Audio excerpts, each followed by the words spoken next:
Greetings. This is TK Trav, aka Travis Magus, here with LVX777. Today we're going to be doing a tarot reading.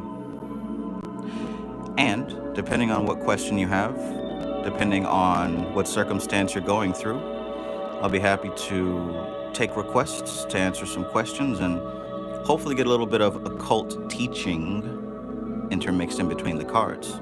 So hopefully you're having a wonderful, beautiful night.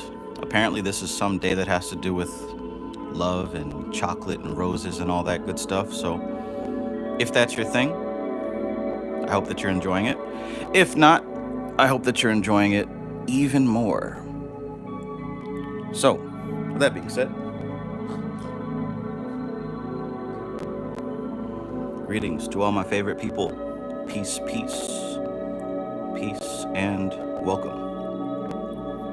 Gerald Sombright, peace. WVT, peace. Jason, peace, peace. Jose Munoz, peace. It's been a while since we talked last time. Have you been able to make good use of your reading? Jet Jaguar, peace. 223 Soldier, peace, peace. Ard Quark, peace. Alex Cuckoo, peace. Sunshine Chick, peace. Anamali, peace. The mighty mods of Gibura are present. Thank you all. Matthew Watson, peace. Timon, peace, peace. All right, so let's get started. Lacauna Nostra, peace. Oath, peace, peace. The Ascending One, peace. Alan Carson, peace. All right, so let's go. I'm kind of feeling the unicorn vibe. I'm also kind of feeling the Robin Wood vibe. I think we'll go with the unicorn. How we usually kick this off is doing somewhat of a general reading about what's in the air, right? What's going on in the atmosphere? What kind of thing is affecting the collective? So this may speak directly to you a lot, or it may not as much. But I'm pretty confident that most everyone here will be able to gain from the general readings, all right? So, Care Bear, welcome as well. I wonder, how do you guys find me? All right, so in any case, I'm gonna ask you, the collective, to focus your intention on life right now. Let's get a reading for the general state of the unconscious, the collective unconscious. Those of you who've been listening to my recent lectures, what aspect of the soul do you think relates to the collective unconscious? Let me know. Let me know who's been listening to these conversations, to these lectures. Hazard Pie, peace. We are hot off the grill, straight up. Zaire Anu, peace, brother. Welcome back. Care Bear says, found you through Auntie K. Awesome, awesome. Next time you see her, let her know I said, what's up, if I don't get to her first. All right, so here we go. Here we go.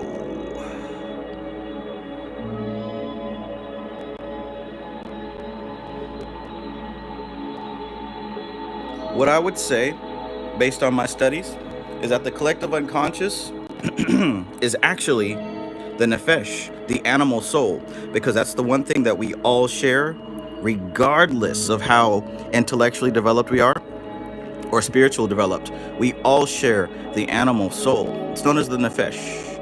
You have to be a member of this dimension in order to have, you have to have the nefesh to be a member of this dimension. So, speaking of the collective, here is the first. What we have here is judgment. Judgment. So when we think about this card in relation to what's happening in the world right now, specifically the collective of people who are tuned into this frequency, we're going through a process right now where we're really shedding a lot of habits and thoughts that no longer serve us. We're learning to adopt new habits and thoughts, but it's more than just that. More than just deleting bad habits and adopting good habits. I said this before, this is a karmic cycle. Especially if you see a major arcana card, you're dealing with something that's happening to you on a deep level, deeper than just the animal soul. When we talk about judgment, we're talking about becoming something and someone completely new. Peace, MC Maestro. Thank you. A rebirth. We're talking about a rebirth. See, judgment is not something to fear, especially if you're doing what you believe is the best of your ability of what you're supposed to be doing. So if that's been you, if you're somebody who's on your game, on your work, doing what you're supposed to do right now, doing your best, even if it doesn't feel like you're getting the rewards that you believe you deserve, it ain't over yet. It ain't over yet. Because listen, this is one of the things that I have to think about when I attempt to do something new or gain new abilities or stretch myself. The first question I ask is, who do I have to become in order to do this? Who do I have to be in order to do this? Who do I have to be? Now, when I ask that question, I'm not thinking, what character do I have to make up? I'm thinking, what type of qualities does the individual that has what I want out of life, what kind of qualities does that individual have? What do they possess? What type of skills do they possess? What type of thoughts do they have circulating through their head day by day? Who do I have to be to step into this reality that I believe I deserve? Say, if you want to be a millionaire, you need to ask the question, not what do I need to sell? You need to ask the question, who do I need to be in order to live that lifestyle? And then you'll start thinking, okay, well, I might be somebody who spends X amount of hours a day research, developing ideas. I might be somebody who spends X amount of hours a day paying attention to what's in my actual bank account and how I manage that, how I invest it, where it's going, right? So when we talk about judgment here, the big takeaway that I want you to have is consider what you're being reborn into and ask yourself, who do I need to be to really, really intensely adopt that reality? Who do I need to be? Let's keep going. After the judgment card for the collective, we have Two of Swords. Now, this is beautiful. In my study of the soul, what I'm learning also is that even these suits of cards relate to the different aspects of the soul. We talked about the animal soul. Right above that is the Ruach, which is the human soul, and it relates to the world of Yetzirah, which is the suit of swords.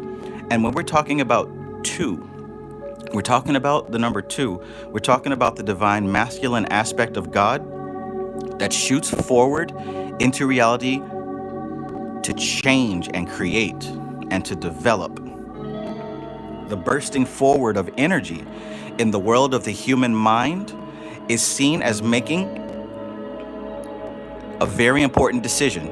These two swords represent something has to be cut off. In fact, when you see the two of swords, when you see the suit of swords, we're dealing with the mind and the thought process, right? We're dealing with the mind and the thought process, the aspect of the human soul that deals with self-analysis and a special word known as discernment.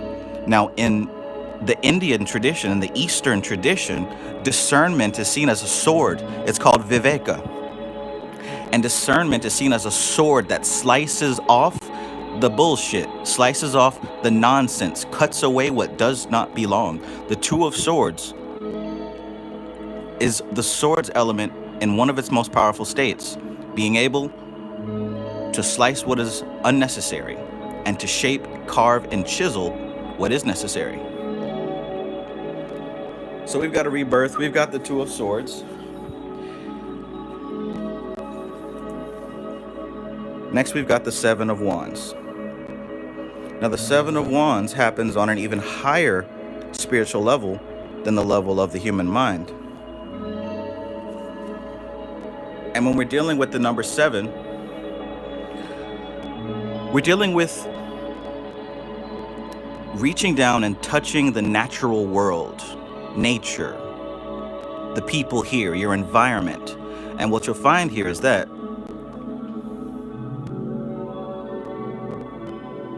In this realm where nature meets the divine, it will appear as if you have competition, as if you have other things that are fighting and grasping for your attention. And as we just talked about, this is a rebirth period, and it's up to you right now to hold that sword steady and firmly and slice away what you do not need, because there will be so many different things coming for your attention, fighting for your attention.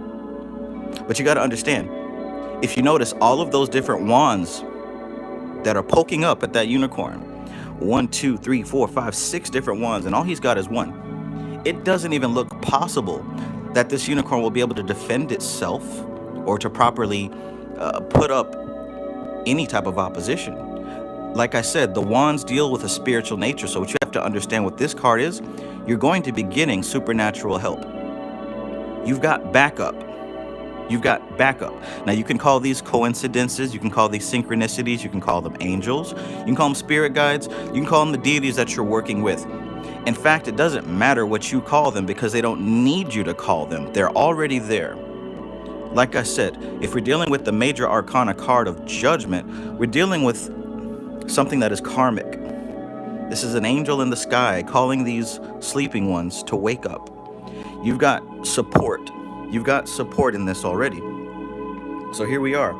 Let me know how this sounds. Let me know how this sounds for you specifically. Thank you, Timon. Timon says, so far, so good, Trav. Awesome. So this is where we're at right now. And I love this because even though I get into the zone and I'm like interpreting these cards, I remember this is also for me.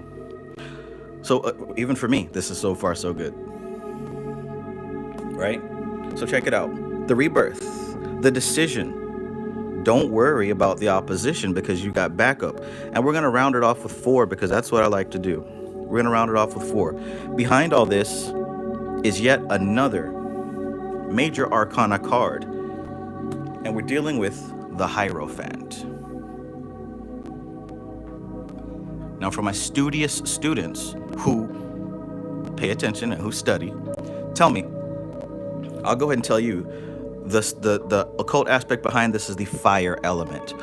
What is the element behind the Hierophant? What zodiac sign, or perhaps what planet, is behind the Hierophant card? Tell me.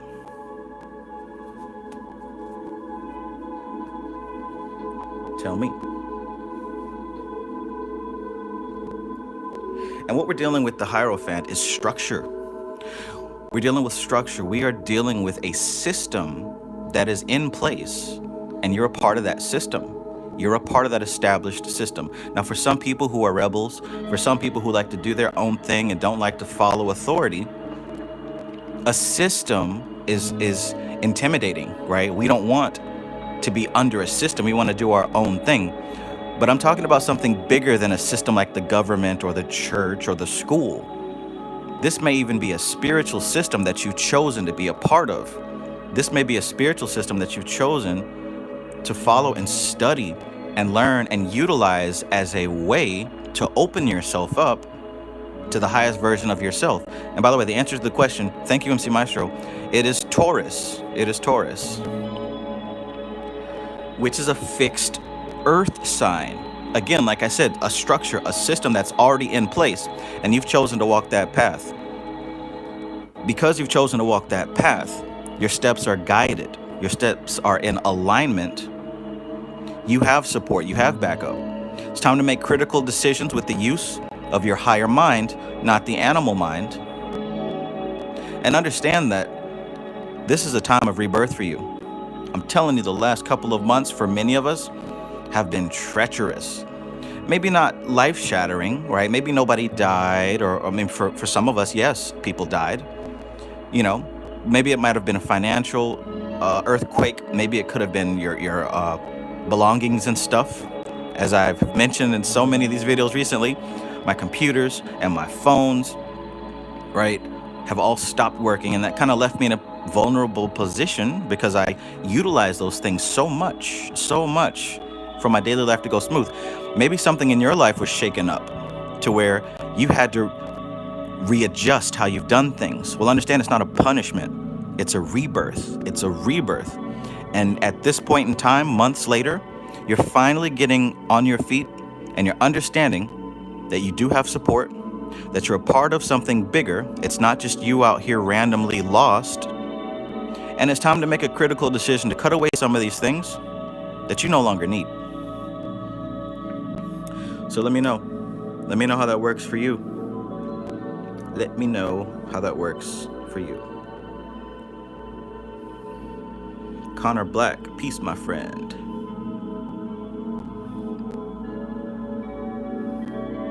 Dodd Sis Dev, peace and greetings. Kevros SS God, peace.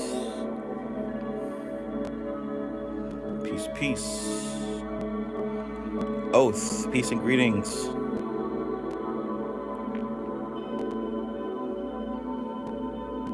So yeah, Taurus. Taurus is what that card represents.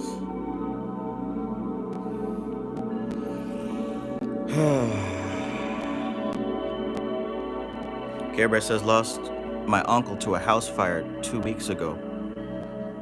I'm sorry to hear that. And when these things happen, like there's no real answer that anybody can give, right? You have to start fresh. I don't know how close you were with him, but sometimes we have to start fresh knowing how to live without that person.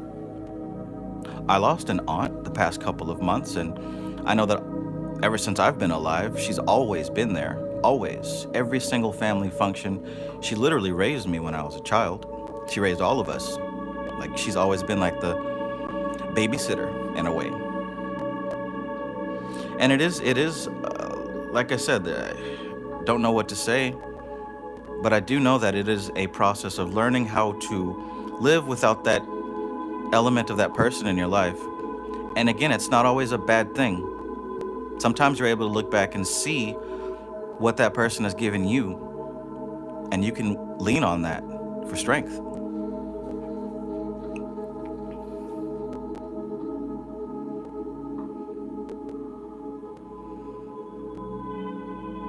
Gerald Sombright says, this works in alignment with how I'm thinking currently. Awesome, brother. Awesome.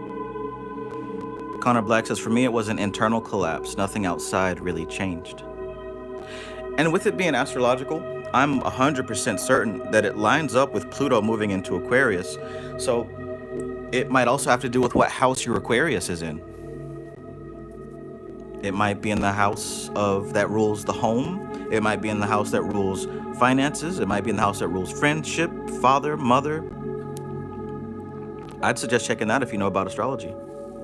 The Ascending Ones says, I've been looking up on psychedelic mushrooms, Magus. That's good to know. Philip, peace, brother. All right, let's go. Jason says, thank you for the live streams as of late. Extremely impactful. My pleasure, brother. Thank you for the feedback. I'm getting these downloads, and I damn sure can't keep them to myself. What good would they be? All right, so that was the unicorn deck. Let's move on to the Robin Wood Tarot. This is one of my favorites. Let's work with this one. Let's work with that one. Jason says, do you have a website that shows information about the houses? You can go to Astro Cafe. In other words, just go to Google and type in free natal birth chart. Free, Natal, free natal birth chart. Then it'll go take you to a site to where you put in the time you were born. And from that, it'll calculate the houses that your signs are in. It is a little bit of work. It's not a simple beginner task. But if you can manage to figure it out, if you can at least get that part in and get your natal chart, you'll have a map and a list of where your houses are. And then you can use that later on. Like, you can look up other websites. What does it mean when Aquarius is my third house? What does it mean when Aquarius is my fourth house? Right? Just Google those and Google different websites so you can get different answers, so you can put together the meaning. No one website can have an answer about astrology, about tarot, about Kabbalah, because these things are essential. And what I mean is, these types of subjects are dealing with something very spiritual, and it is not manifest. So what that means is people like me and you have to research these things, and then we translate in our own words and our own experience what they mean. Now, in essence, that is limited because I can only pull from my experience. So it's that's why it's so good to study and cross-reference. I have not stacks, but shelves, hell, an entire bookcase at this point of books about Kabbalah, right? Of books about tarot, astrology, and different practices, because, like I said, these things are spiritual. They're essential. You're dealing with an essence. So if you haven't touched that essence personally, the best way to find it is by seeing what other people have said about it. And those breadcrumbs will lead you to what it is you're actually looking for. Then you make contact, then you write your own book, or then you write your own experience about what these essences mean. Makes sense? Capiche? Kerpiche?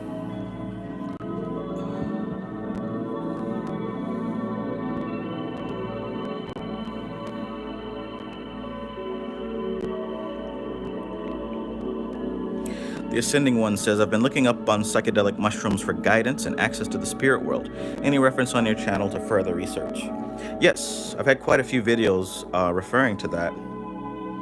I think if you type in Travis Magus mushrooms or something like that, you might start to find one with a thumbnail with mushrooms. I don't remember the title of it, but it is a good experience to have. It's not a path to follow, but it's a good experience to have. In other words, what I mean is, there's no shortcuts from actually doing the work of sitting still sober and paying attention to your thoughts and stilling and quieting the animal mind. There's no escape from that.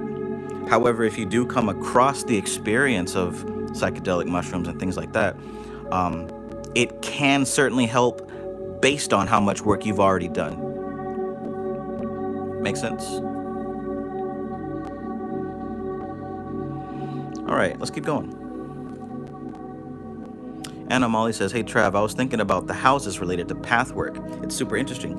If I can get to the meeting tomorrow, I will have to share. Okay, that sounds good. That sounds good.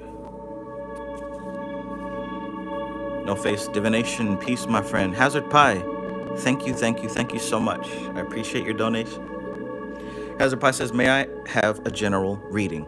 Absolutely. Absolutely. We're going to go with you first. What deck do you want? Do you want the Robin Wood Tarot, which is where we are here? Do you want the Unicorn deck? Or do you want the Modern Witch? Or perhaps you want to do it classical? Let me know. And then we'll start your general reading. No Face Divination says, I noticed that reading The Sea Priestess by Dion Fortune. Hell yeah. Anna Molly, you've read that one, haven't you? I think it's about time that I picked that up. I typically don't read fiction, but I don't know. It is Dion Fortune. And I've never read a word written by her that was not mind expanding. Ace, peace. Yes, y'all. Care Bear says, highly recommend Chani Nicholas. You were born for this astrology book. And she has an app too. She uses whole house system. I like that one the best. Okay, good suggestion.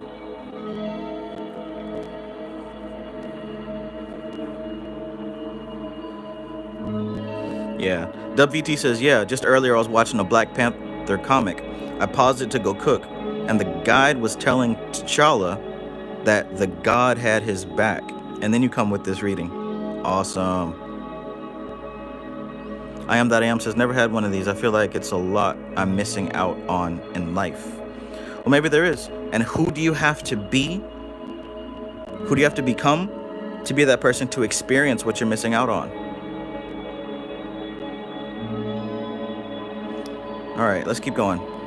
Let's keep going.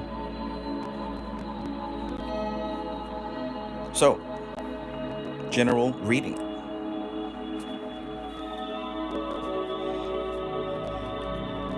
I asked which deck. I'm still waiting to see what the response is. For now, I'm going to shuffle this one.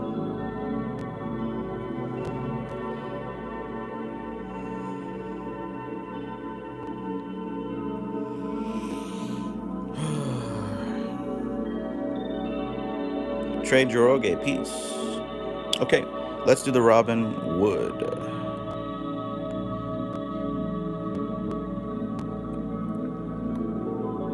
Robin Wood. Okay, now Hazard Pie, I know I asked you before, but could you please give me your sign? That might help give me a little something to focus on. Please give me your sign.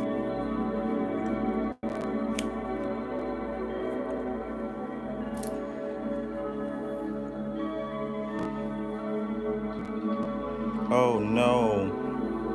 Alright, so I'll tell you what. It is difficult to manage my phone with these gloves on, so I'm going to strip down one finger. Just one.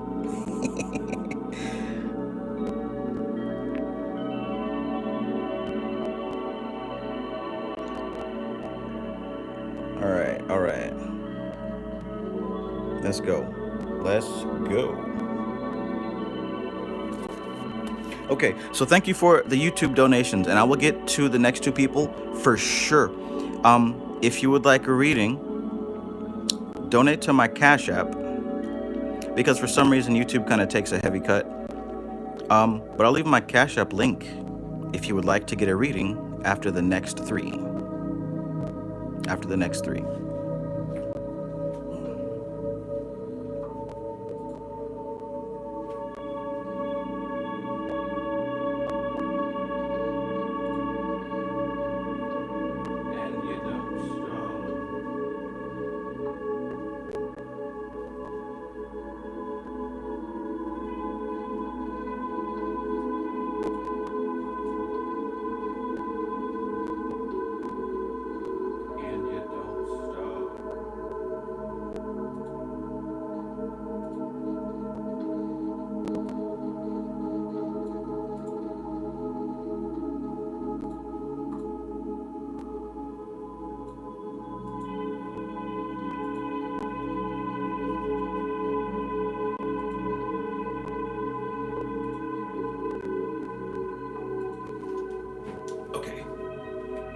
So, Libra. Perfect. I get along pretty well with Libra. My mom's a Libra. Libra and Gemini and Aquarius are the best peas in a pod. And Aries. There we go. All right.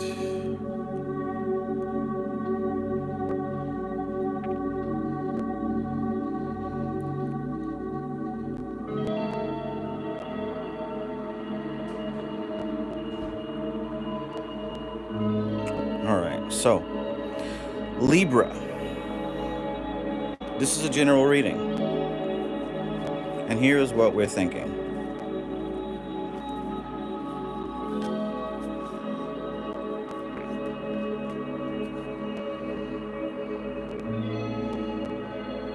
So to begin with, we've got the Six of Cups. Now, what's beautiful about this card is that what we have is a transmission. What we have is a relationship where one is pouring into the other. And notice how the older child, will assume the boy, standing behind this stone gate. Now, when I see that represents stability. That represents somebody who is grounded, right? And not only are they grounded, but you notice the wreath on his head and also the flower cup above his head. This is somebody who is not only grounded, not only stable, but also somebody who has a sense of abundance, right? Sense of abundance. Now with the girl, there's also a gate and a cup behind her, but notice how it's shorter and it's beginning to grow, right? It isn't at the level that this one is, but it's getting there. And what we have here is assistance. We have help, right? And this is the type of help that helps for its own good, not expecting something in return. This is the type of help that gives for the sake of helping the other grow. Now, you would know which position you're in. You'd either be this character or this character. But what we're dealing with is a transmission. And with the sunrise in the back means that this is the dawn of a new phase in your life. That's the first card that we pull. Now, there already is a bit of an established connection here. There's a bit of an established connection here. But the one cup that is in motion is the one that is being transferred. Notice there's a cup here and a cup here, right? Both parties have. One has more and is here to share with the intent to help the other grow. Now, you know which one that you are. Let's keep going, Libra. Let's keep going. Let's keep going. So, next what we have here is the Queen of Wands. Dealing with the Queen of Wands, we have someone who is very experienced and established in life. We have somebody that is full of energy, somebody who is excited, somebody who has learned gratitude and learned how to appreciate life, right? We have somebody that is full of energy and able to light their own fire. She's able to light her own fire. She doesn't need outside influences to enjoy life. However, when they come, they're appreciated. So I wonder how that connects with this card. Again, there's personal details that you know, but so far this is what we're seeing. Thank you, Anamali.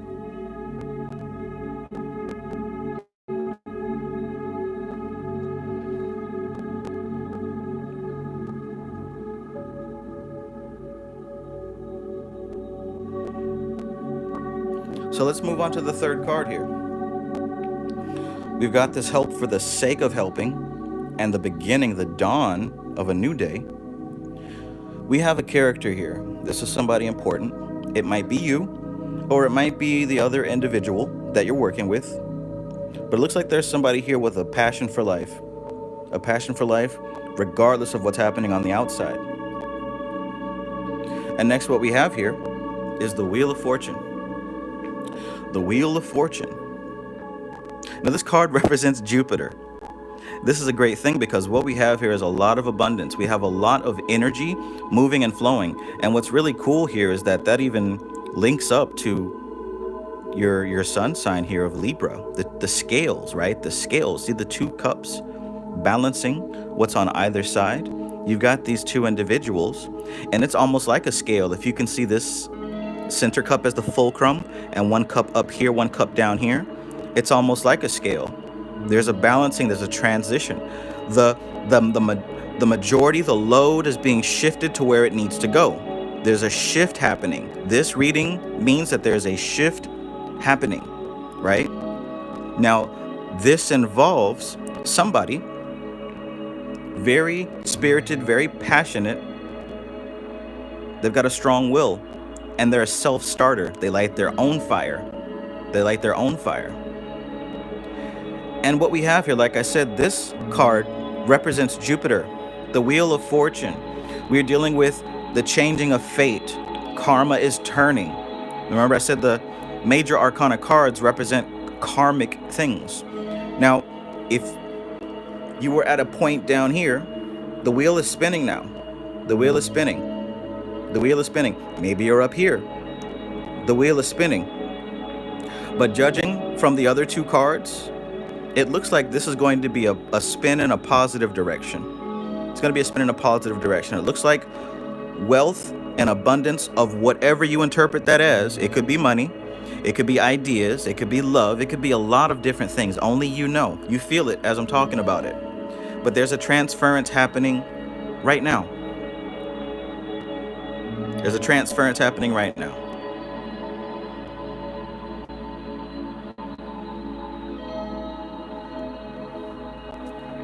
So let me know how that sounds to you. And you know I got to pull that fourth card, the High Priestess.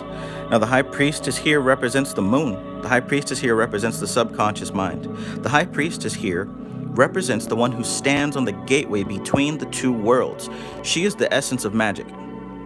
She's the essence of magic. So, hey, you're on my channel, so maybe you are a practitioner. Perhaps you set something in motion Perhaps you set something in motion. Maybe this is you. Maybe you set that wheel in motion. Or, or, or perhaps this is coming from an even higher place. Like I said in the very beginning, we're dealing with judgment and rebirth. So maybe this is the time for the tide to shift in your favor. That's what we're getting here.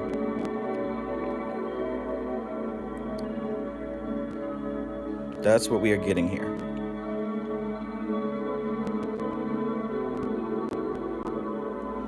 Okay, awesome, awesome. I really hope that that was, accurate for you. And we're going to go with Alex Cuckoo next. Alex Cuckoo, thank you for your donation. And let's see. So, wanted to ask if you could please do a reading for me.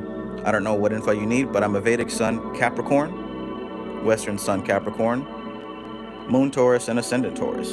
Thank you. All right. We'll do that. We shall do that. We shall do it. We shall do that. So,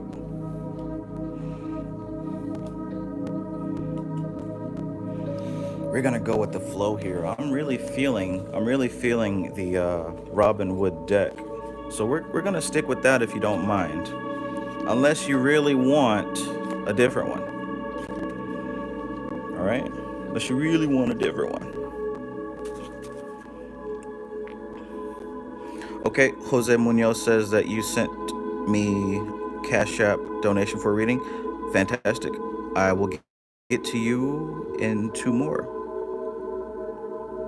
All right, so Capricorn and Taurus. What a combination. What a combination. That's a lot of earth here. A lot of earth energy. A lot of earth energy. No matter if it's going to be in the western or the eastern.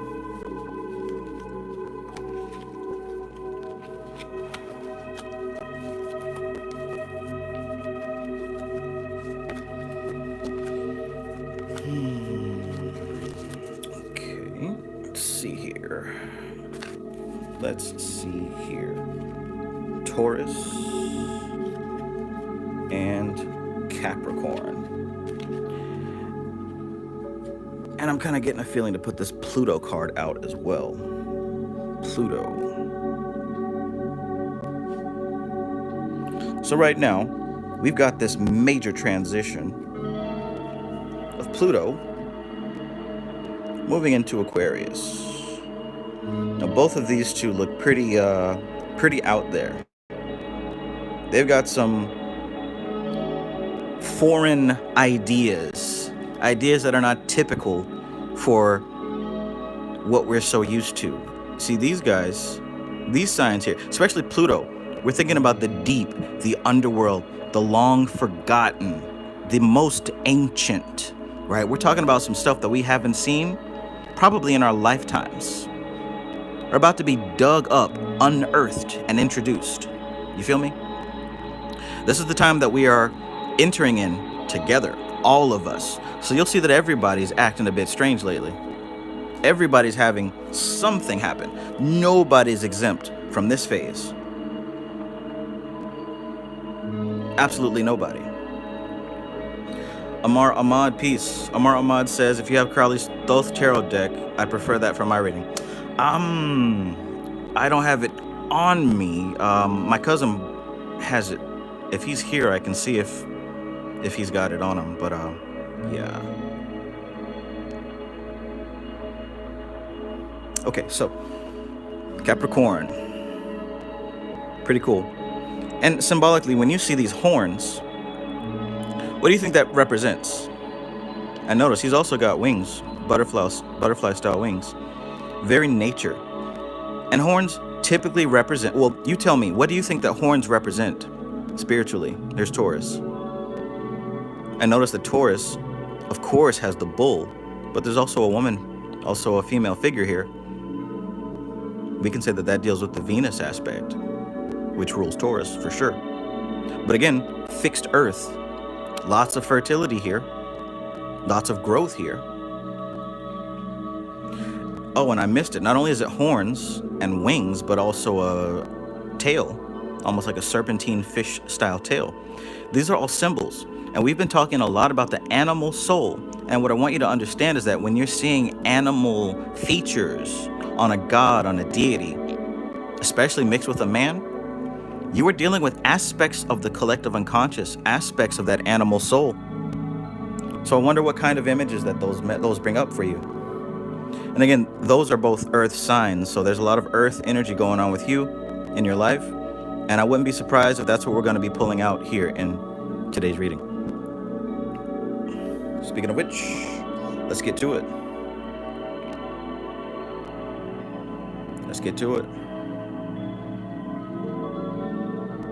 MC Maestro said the horns as the unknown, critical thinking, framework.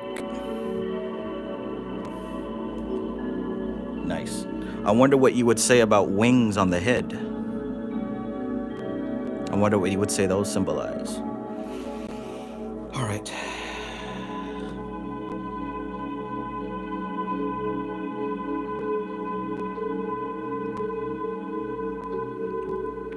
Hazard Pie says, thank you. One of my favorite sayings is it's not happiness that makes you grateful.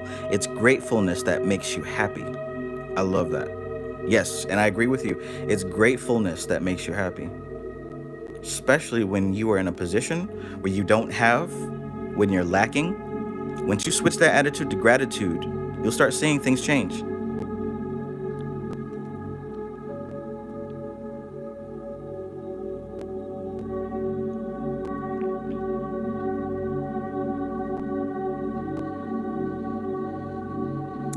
Okay, all right. So I'm just scrolling up here to make sure I didn't miss. All right, let's get to it. So, Alex, here's your reading. Here's your reading.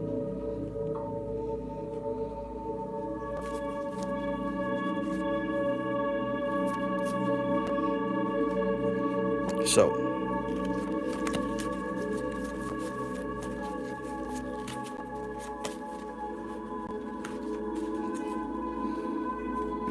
all right. What we have here first is the Three of Cups. Now this is beautiful because we're dealing with the number 3, and we've been talking about threes a lot. Now, the threes represent a very, very stable condition, right?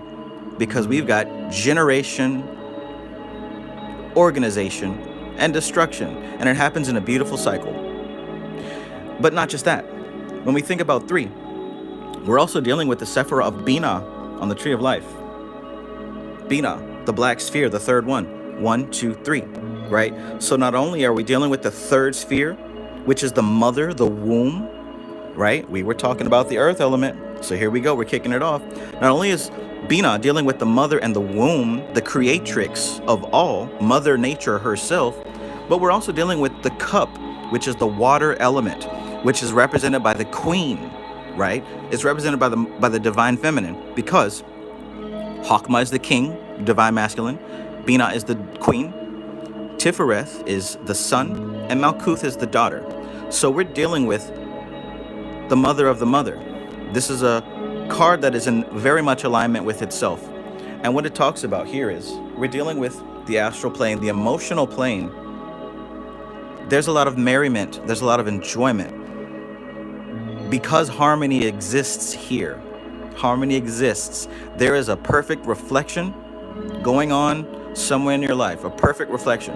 It might not be physical, it might be in your heart, it might be in your plans and your imagination, but somewhere in your life you're dealing in the midst of a perfect reflection, and that's great. That's great. That's an enviable position of many people, right? That's fabulous. Doing good. There's a party here. And we find that with at least a lot of Tauruses that I know. You guys usually know how to take care of yourselves and enjoy that taking care of. So next we've got the Chariot. Now here we go. This is a major arcana, so this is a very karmic sign.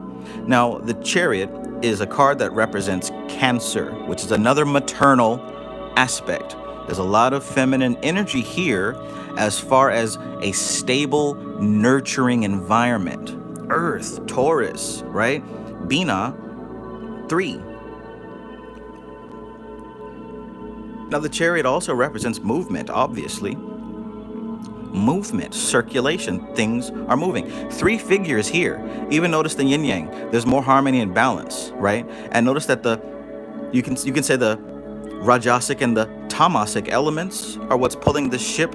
By the way, the Chariot can also represent the human body, the human itself, the person. Thank you, Elisha. I've got you coming up as well.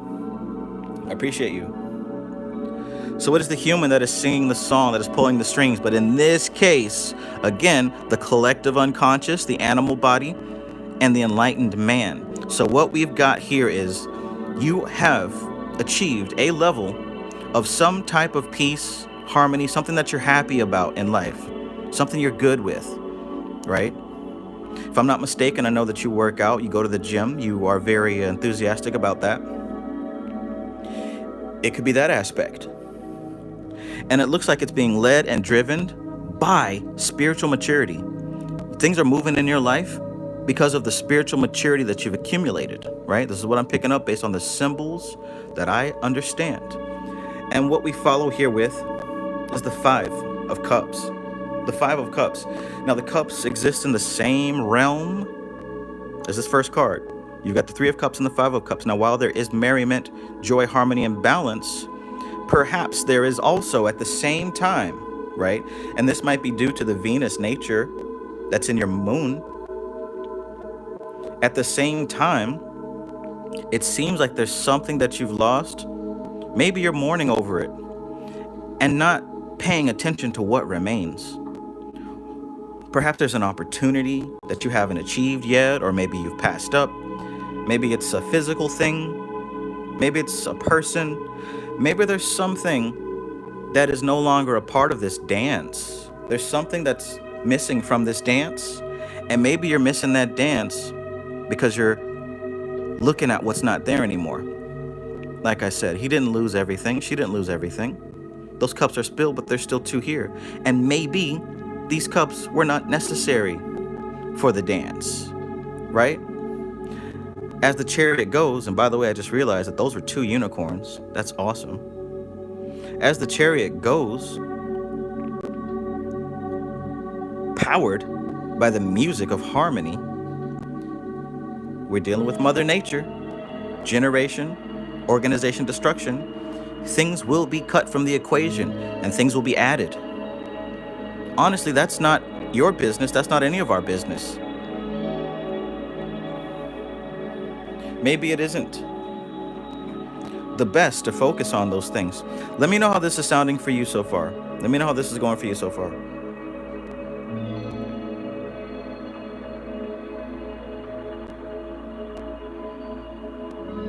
MC Maestro says wings on the head as higher, less solid data, thinking based off of spiritual principle or having an anchor in the higher.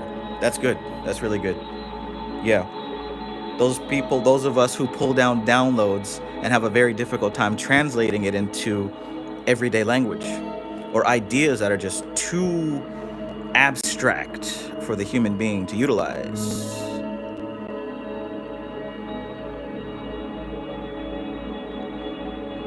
Gerald Sombright, thank you for your donation. I'm gonna have to write me a list of everybody I got going next. Straight Panther, peace.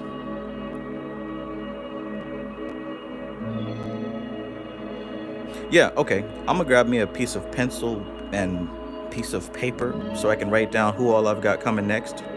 Alex Cuckoo says incredibly accurate. That's dope. That's dope. Now let's do this 4th card to round it off. Here we have the 3 of Wands, and I was thinking about this card earlier. And let me tell you why I was thinking about this card earlier. The 3 of Wands.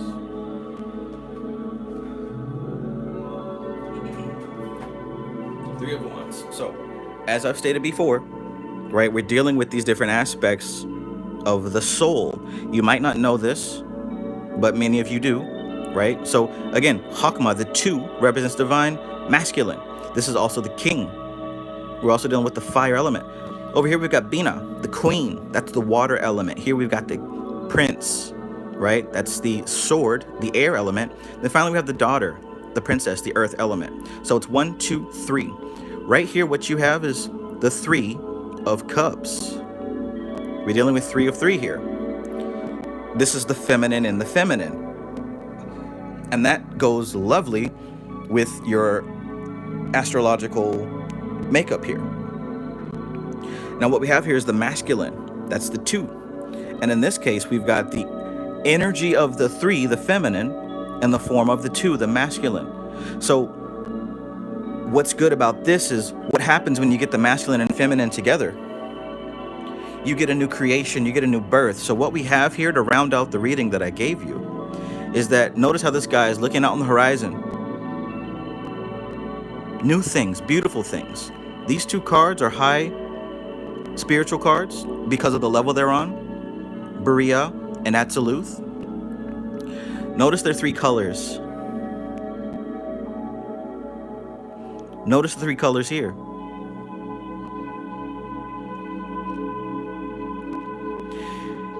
You've got something behind you that's firmly planted.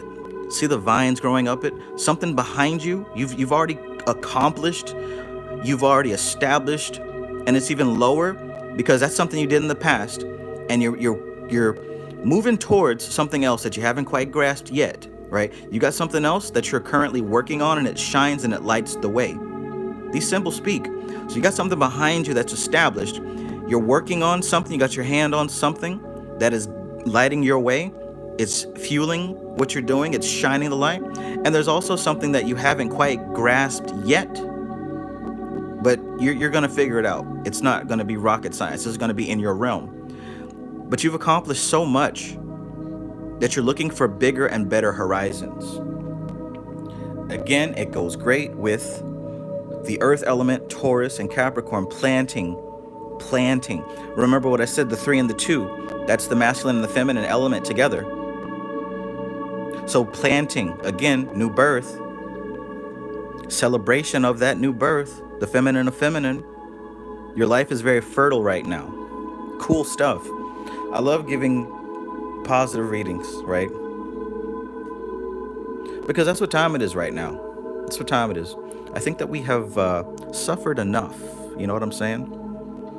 And like I said, for the collective, there's a lot of people here who are consistently working on their spiritual journey, right? These aren't just the regular NPCs out there, right?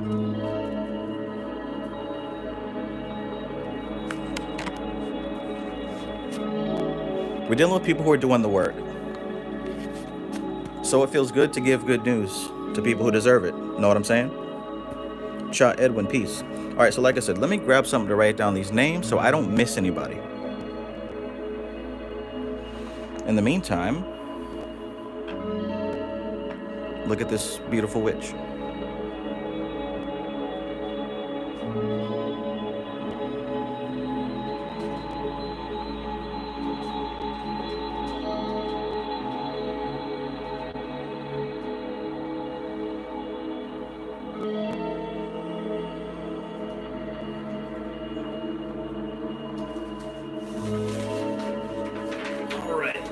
All right. So I'm gonna take a quick moment to scroll up in the chat to see whose name is next so I can get everybody in order. Listen, if you're next and you've got a reading, feel free to say something in the chat. That'll help me out just a little bit as I scroll up. Alex Cuckoo says incredibly accurate. Okay, thank you. Yes, all right, I already read that. But cool. Let's see who else I got.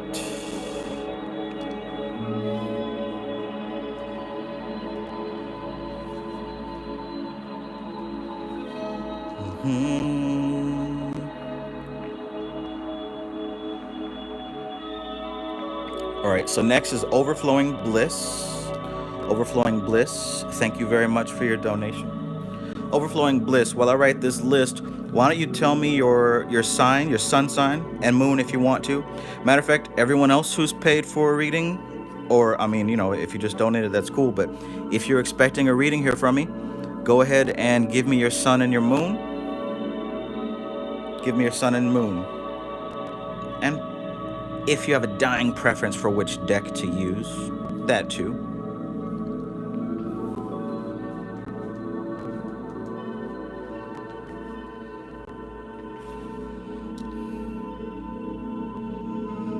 That too.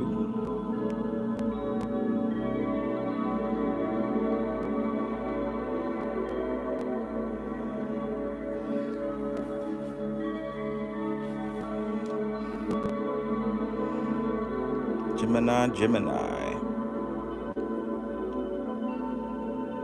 Beautiful stuff, man. I'm happy to do this. I'm happy to be able to share this. Jaleel Cannon says, bro, every card and explanation, however you putting it, is lining up.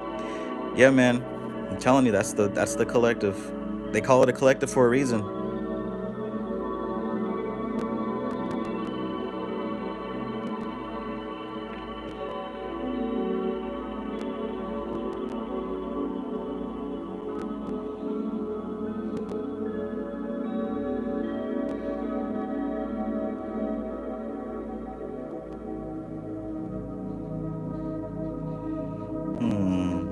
Care Bear says it's been like 250 years or something like that since Pluto was last in Aquarius.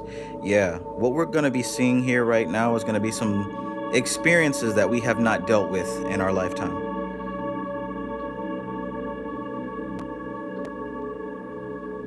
Okay, I am that I am. I got you. Gemini.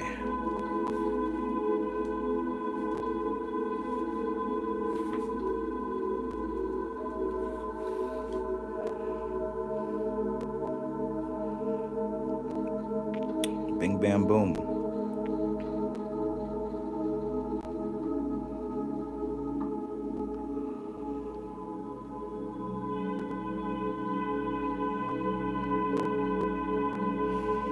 All right.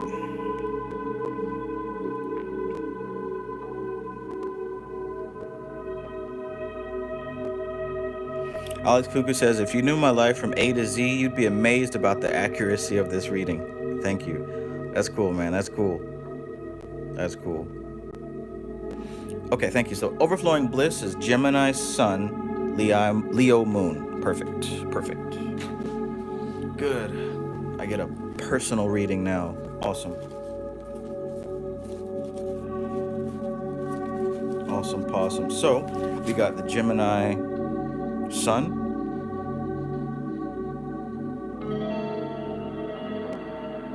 Gemini Sun, Leo Moon.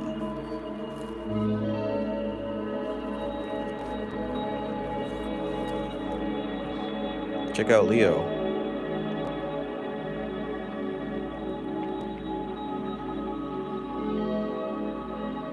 Gemini Sun, Leo Moon. So let's see what happens with this.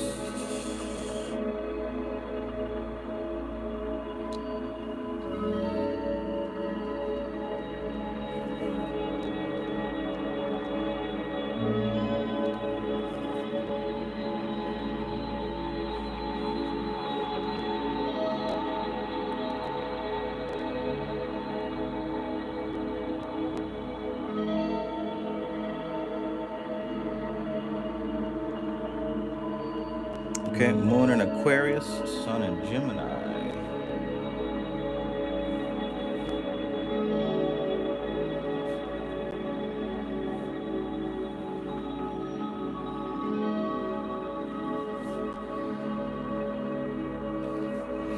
And let's see.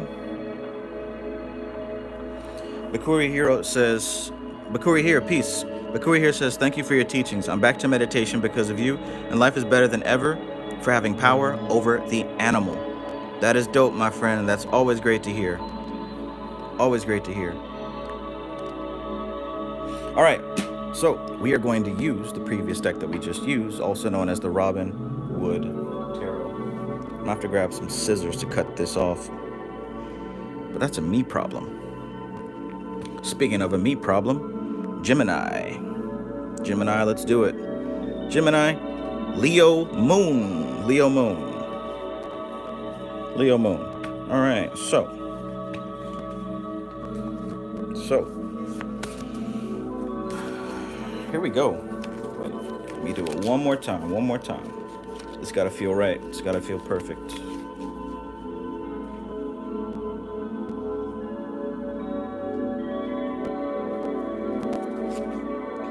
So, we begin with the Knight of Swords.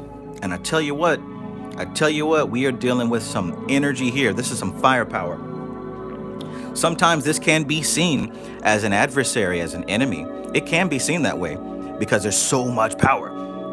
Have you ever been in a situation where there's a lot of guys who are very competitive, very macho? Everybody wants to be the top dog, the head nigga in charge. You ever been in a scenario like that? It is so easy to set fire to that TNT keg. It's so easy for that situation to explode. That's often why this card can be seen as an adversary or somebody coming at you as an enemy. But I don't want to limit it to that. What I will say is that there is a lot of potential energy here ready to explode. And Gemini, Sun, Leo, Moon, I hope that you have things in place, which you probably do, to channel and divert the energy to where it's supposed to go, right? So we got a lot of masculine energy, a lot of force, a lot of power coming here, right? And it's on the move. It is not tamed. It's not raw either. It's not like, completely raw and animalistic. It's got a little bit of flavor, a little bit of direction to it. But it's that kind of situation, right? So what follows is a card that we pulled before. There's the Five of Cups. Look, it is so easy for us, Gemini, to dwell on what could have been, right? If we would have made the plan differently, if we would have tried this decision instead of that decision, we could have had it this way. And it may not make us depressed, but we can often get lost in a fantasy land about what could have been, right? Fantasizing about a decision that we could have made. So think about in your life how that ties into this. Perhaps there was an action that you took or some words that you said or something that you did. And maybe, while it wasn't the worst choice, maybe you wish that you made a different choice. Maybe. Or you interpret that how you think that comes out to you. I'm even getting the feeling, because I'm Gemini too.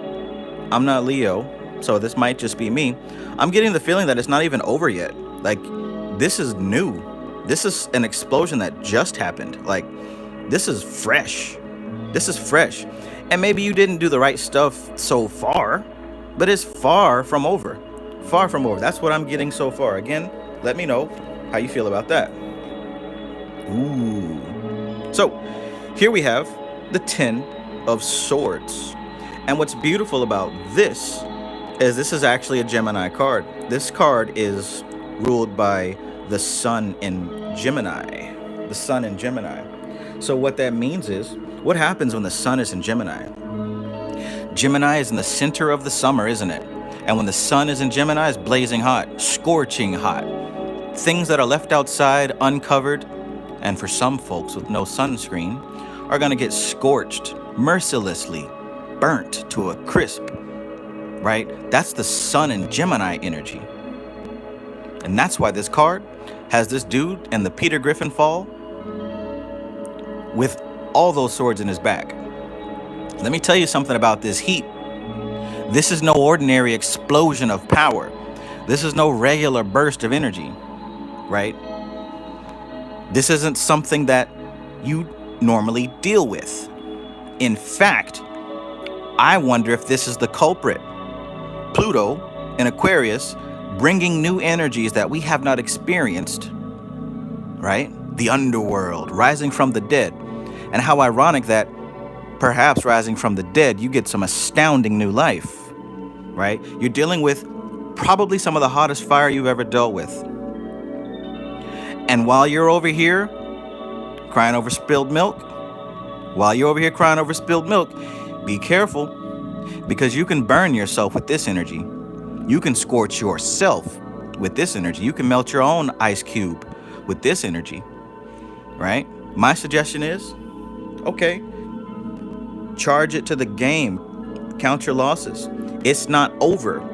But if you want it to be over, oh, it can be over. We dealing with some very high temperature heat. Let me know how that goes for you, Gemini. Gemini, Leo. Let me know how that sounds for you.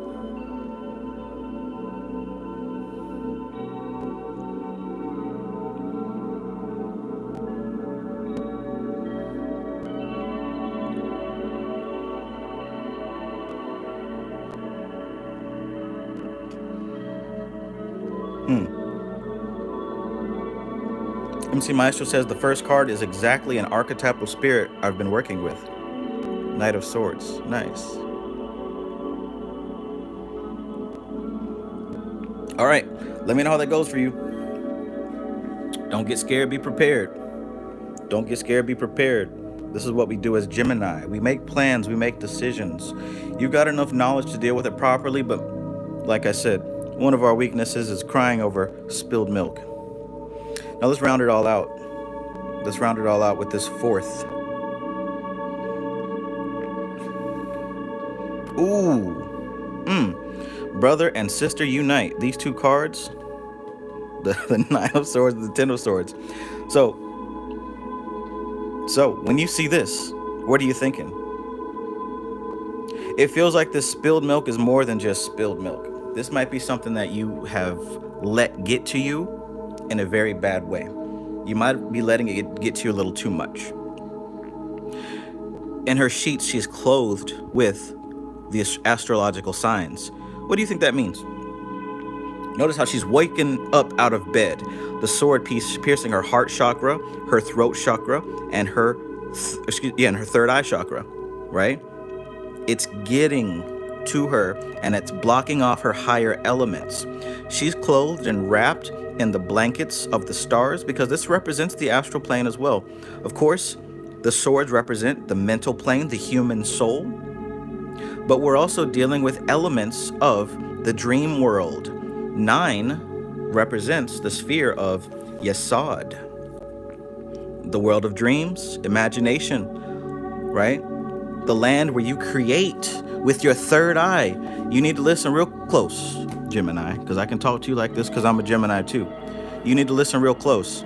You're dealing with the land of imagination, which means that your power is that your thoughts become things. And if you allow this to continue to plague your thoughts, you will be making this a thing.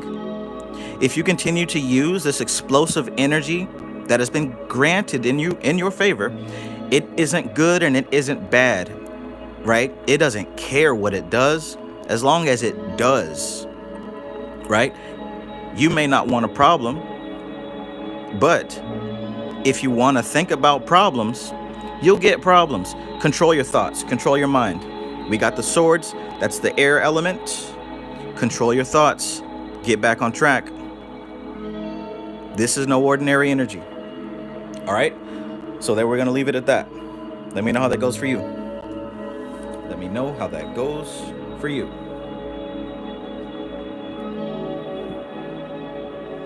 Sheesh, good stuff. Medina Helene, peace. Medina Helene says it means she has a headache from all the illusions. She's waking up. Yeah.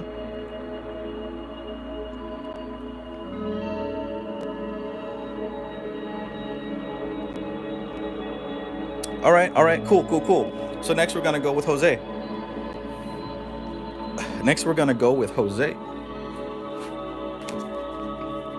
And if I'm not mistaken, Jose, you said that you were Cancer and Leo. All right, so what I'm gonna do is I'm gonna shift decks to give this one a little rest.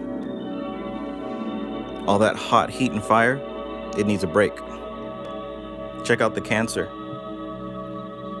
Pretty cool. Those big ass meaty claws. Looks like he's chilling. Seems like there's a very hungry serpent in the background. But ultimately, he's chilling. He's armored up. For all we know, those jaws might not be any good.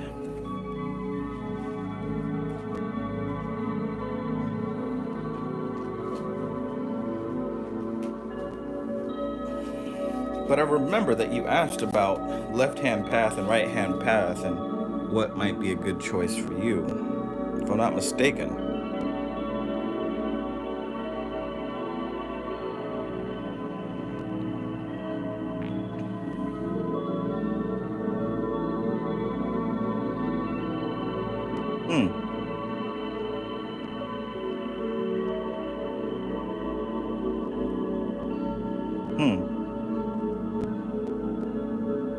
Kabub Studios, peace.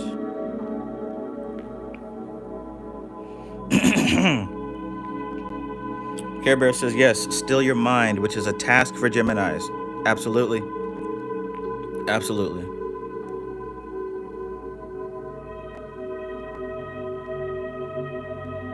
Jose says, my question for the cards is, should I walk the left-hand path? Should I walk the left-hand path? MC Macho says, grabbing fish with his meat in all caps. Should I walk the left-hand path?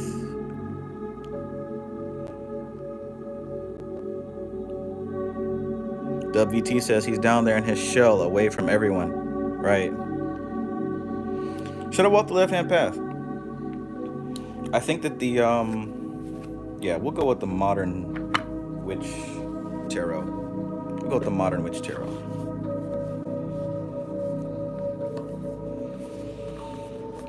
Oh boy, I'm already feeling it. Should I walk the left-hand path? I'm gonna refrain from what I want to say, you know, since you already paid for a reading. So we'll let the cards do it. I'll stay out of it. I'll keep myself out of it. Oh, see, we already got cards falling. And it looks like 3 cards fell. That's a bit wild. And here's what fell. We'll work with these. Just as I was saying that, we're gonna work with these, okay?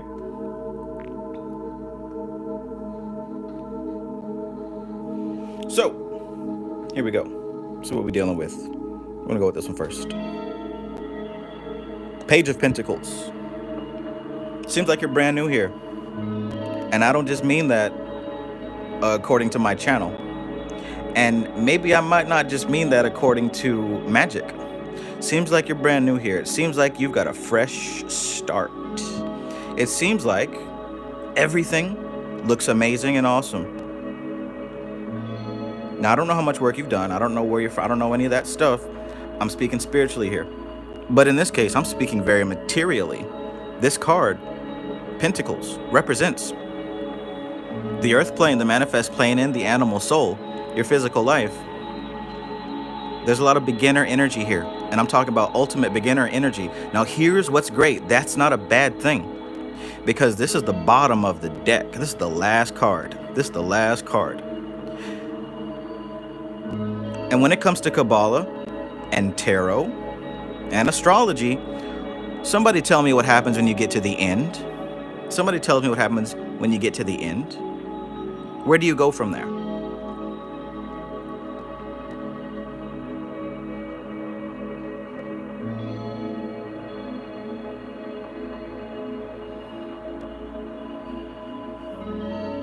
Well, if you've ever seen an astrological wheel, the end goes back to the beginning.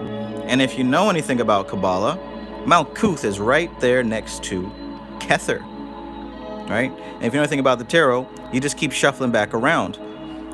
The beautiful thing about you being a complete beginner is that it means that you've already accomplished something previously. Now, this may have been a past lifetime. This may be some type of emotional lesson with your family, right? Maybe you've learned some kind of lesson in your life by now. It would still take others decades to learn. Like I said, I don't know you. But it looks like you're new here, which is great because you came from somewhere else bringing a lot of information. Now let's see where this goes. Left-hand path. The Tower. The Tower. Now somebody please tell me what astrological sign this card represents. Amaramad says, won't be able to stay on for mine, but I commented above some thoughts on my question. Okay, bro. I will do yours, and I'll timestamp it and hit you up in the DMs.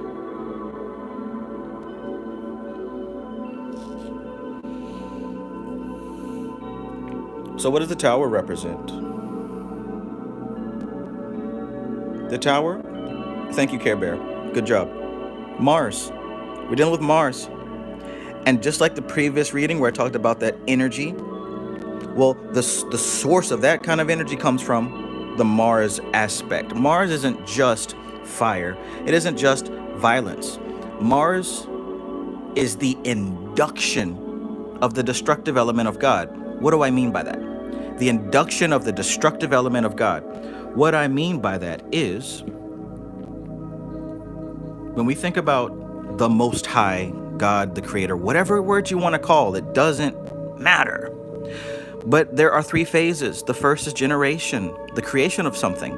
The next is organization.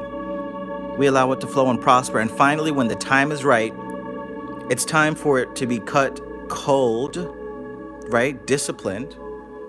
The Martian force. The example I love to give is the destructive aspect of God is just as beautiful as the generative and the operative, right? If a person is generating and organizing cancer in their body, you're going to do everything in your power to invoke the destructive attribute of God, to slice that out of your system and slice it away from you, right? See, there's a lot of animals that are not a problem, like rats and bunnies and grasshoppers and all those creatures of the earth. We don't have a problem with them unless the destructive element is missing and they become pests and they destroy the environment, locusts, right? So there has to be some type of destructive aspect to keep everything in balance. Well, this is the destructive aspect of the universe, the Mars aspect. The Tower card represents that.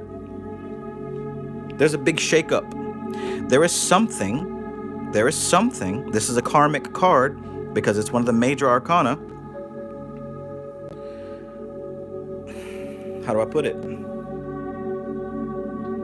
Sometimes being new means you don't know where you're going.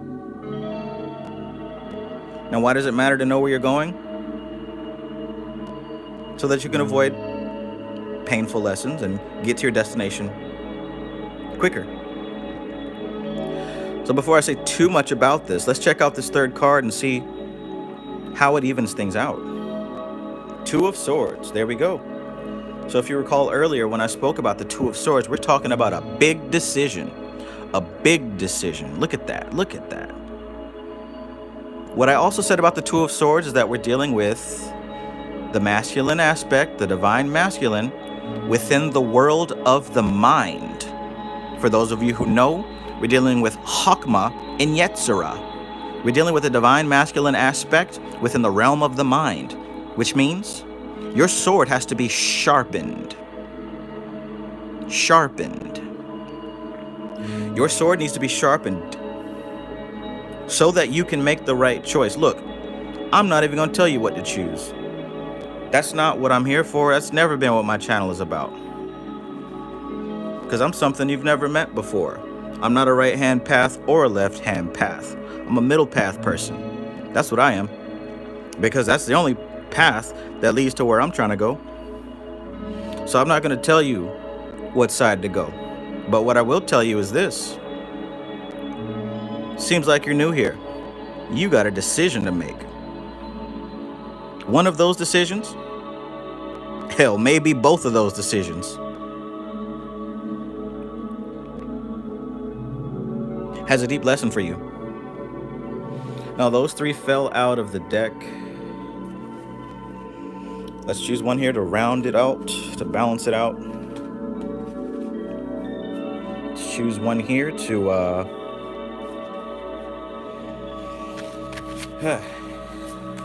put this whole thing into somewhat of a perspective. Elisha Eternal says that says a lot for the way they fell out of the deck too. Yeah, right? That's funny. All right. So, here we go. For you, my friend. Oh, this one wants to come out. The Chariot. Chariot. So look at the 2 symbolism here. Remember what we said on the previous reading. This is why it is kind of a good idea to stay for the other readings, because if the same cards come up, you'll get an awareness of what these mean. So again, we've got a trinity here. We've got a trinity here. And typically this represents the human body and the senses, the lower mind. Your eyes, your ears, your nose, and your personality, right? We're going to say your body and your mind. And up here we've got the divine aspect guiding them, guiding them. The Chariot is about movement, and you're talking about a path. You're asking, which path do you need to move on? Well, let me tell you something. Analyze your intention and your reason for wanting to do any of this in the first place. Why do you want to do any of this in the first place, right? Why? You need to sit down before you make this decision and ask yourself, what am I really trying to get out of this, and why am I doing it?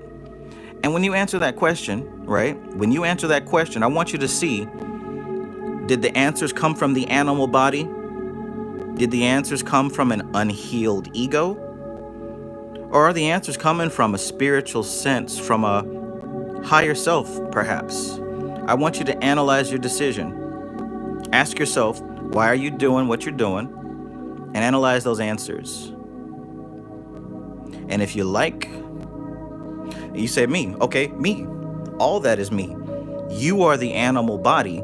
You are the unhealed trauma of your personality.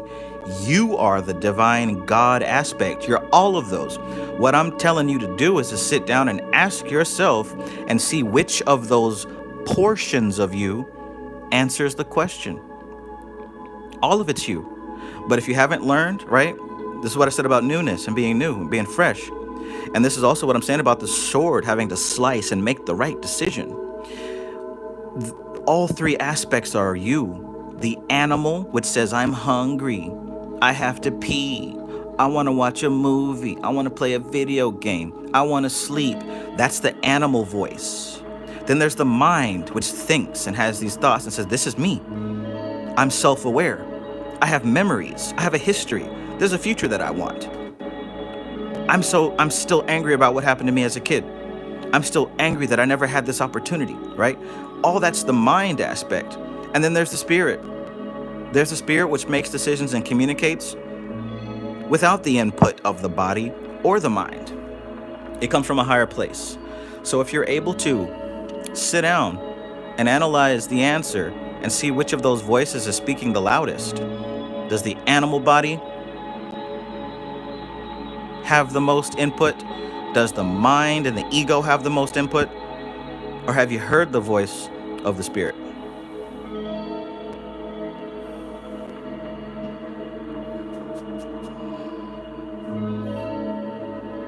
I like it.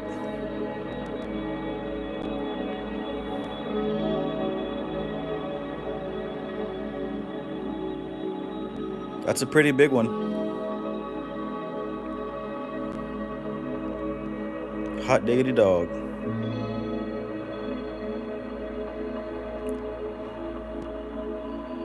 Hot diggity dog. Okay. I hope that helps.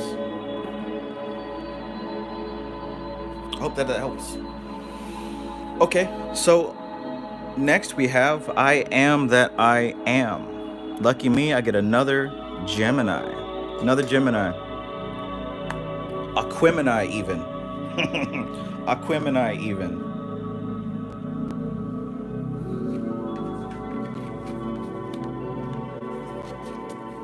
Speaking of which,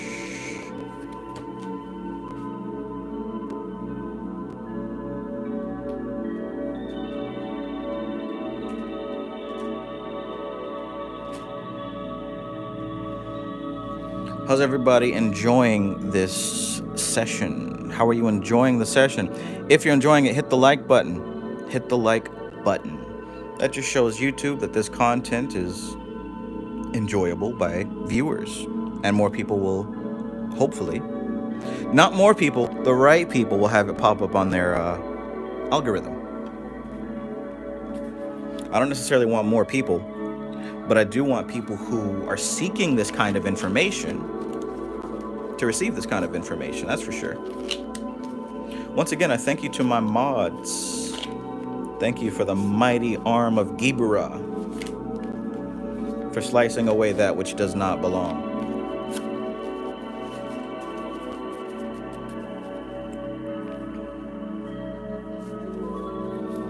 Logan Hockey says, do me. You know, I get that request a lot, and most of the time I have to turn it down because, you know, I'm waiting for marriage and all. But if you'd like to hit me up on that Cash App, I might be convinced to change my mind.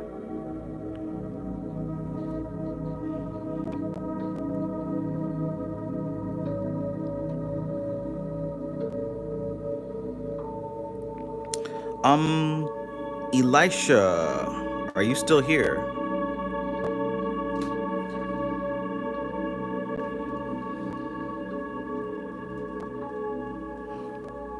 Elisha, I've got you coming up next. Pisces Sun, Aquarius Moon.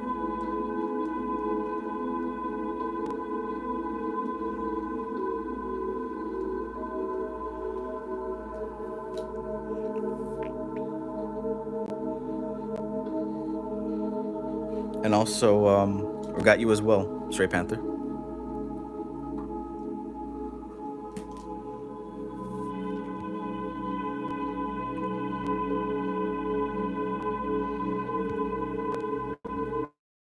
Whoops. How do I get out of here? There we go. There we go. There we go. Okay, so I am that I am. Gemini and Aquarius. Interesting. Interesting.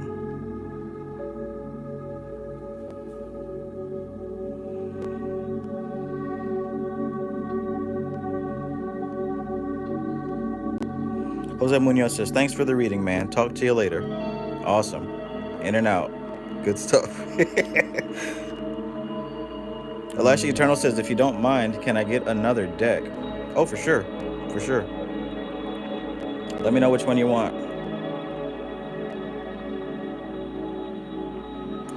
Currently we're doing I Am That I Am. Let me know if you're still here. I Am That I Am, that's Gemini Aquarius.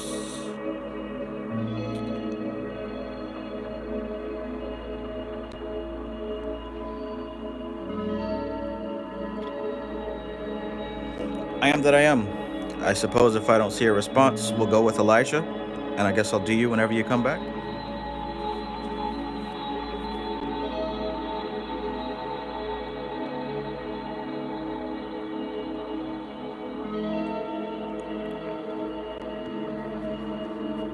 Thank you for better have my money.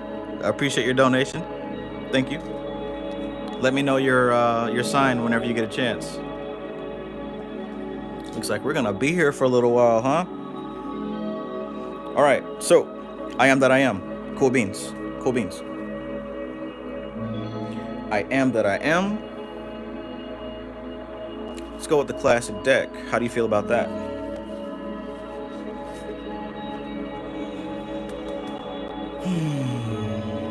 All right. Praise the Lord. Praise the Lord. I'm able to keep up with all of this data. Beautiful data. I might be convinced that the animal soul itself is a collection of data that has gained sentience. I think that the data itself is so complex, so abundant, that it gains sentience. And that's what we've been calling instinct. That's what I'm starting to understand right now. But I don't jump to conclusions. I think I'll do a little bit more research and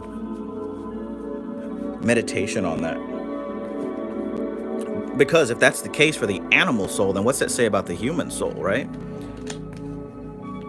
We evolve as well based on data.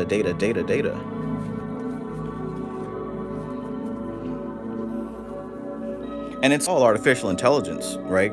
People are so concerned about computers. No, you're artificial intelligence too. You're artificial intelligence too. Flesh data. People are like, oh, a robot, a machine will never be able to do what the human can do. No, it can. That's why AI is taking, what, 50% of jobs by the next 5 years? Oh, AI can very much do what a human can do. The human isn't what's special. It's the soul that we're seeking to connect with. All right. So, I am that I am. Please focus on your question, your intuition. Okay, Voodoo Child, you are better have my money. You're a Gemini. I'll do you next. Right now we're on I Am That I Am. But you can still listen along, of course. Better have my money. That's a funny name to have for Cash App.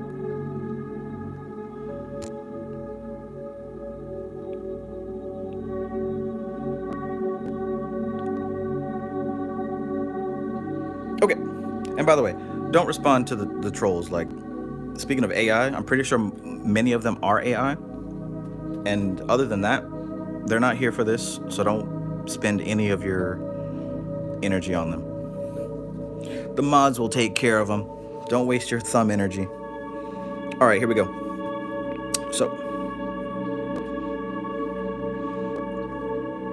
like I said, I'm not doing upside downs, not yet. Maybe later.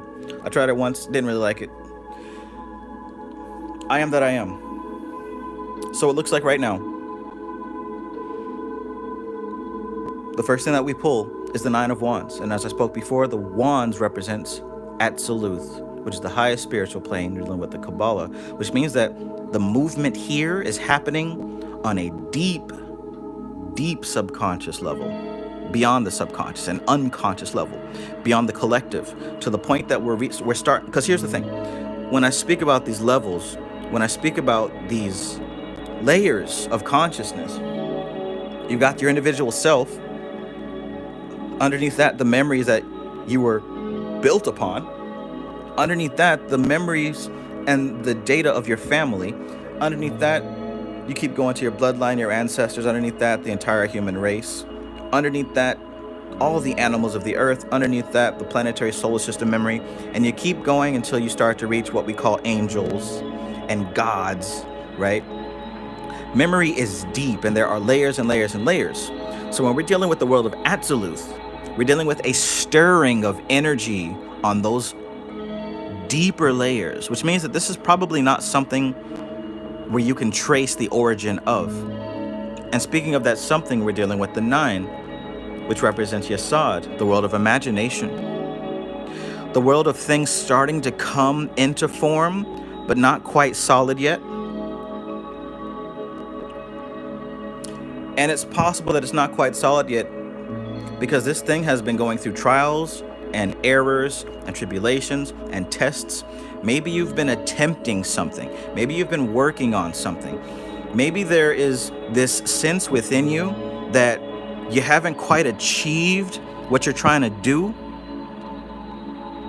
but you keep working at it. You keep grinding. You keep coming at it from a different angle, right? Say, for example, you might want to do business, but you don't have any mentors or any teachers, and you're really having to come at this from scratch. And you're trying different ways and angles and different doors, and you're trying to just get your foot in there. And each time you learn a little bit more, and each time you learn a little bit more. But after a while of trying and not succeeding and giving it all you got and only going a little bit, you know what I'm saying, putting in 10 steps of work, but having to go back 9 steps. That's why he's got his head bandaged. That's why he looks like he's a little, roughed up, but he's still standing, right? This type of energy represents something that's been in the works that you have not given up on yet. You see how I put all that together? We're dealing with a stirring in the deep unconscious mind, meaning you might not even know why you keep trying to do this thing. Because it's not coming from your ego and it's not coming from your animal body. You might not even know why you're trying to do this thing. But here you stand. What do we have next? Death. The death card. Beautiful. So here's what we're doing now. You've been trying. And you refuse to give up. And here comes this energy synonymous with this fellow. Synonymous with this fellow. We're talking about an upheaval, a change of how things operate that perhaps you have not seen before. Maybe you keep trying and beating yourself up because all those methods you try are dead. All those methods that you've tried, all those methods that you've attempted aren't the ones that work for you. Maybe you keep trying things that you've seen other people do. Let me know how this is for you so far. Maybe you've been approaching through different levels that you've seen it work with other people. And maybe what's needed is a completely different approach.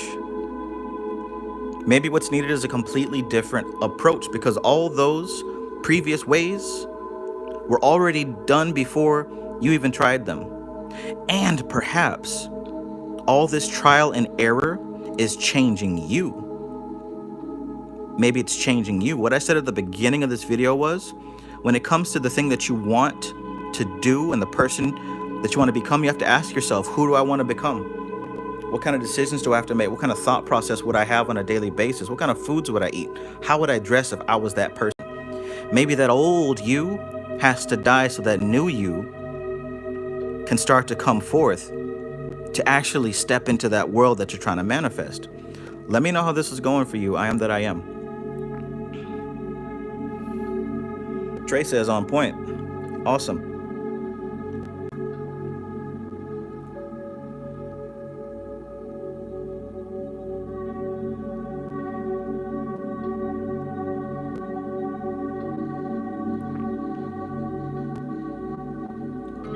Awesome.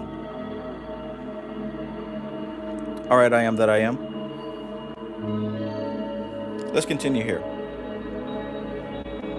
So next we've got the Four of Pentacles. So meanwhile, all that's going on in the spiritual plane, and again, I have to say this, the Death card is a major arcana, which means this is a karmic thing. So either your trials and errors have changed you, or it's time for you to put away those different techniques and tips and tricks and become something entirely different. So here's what we've got now.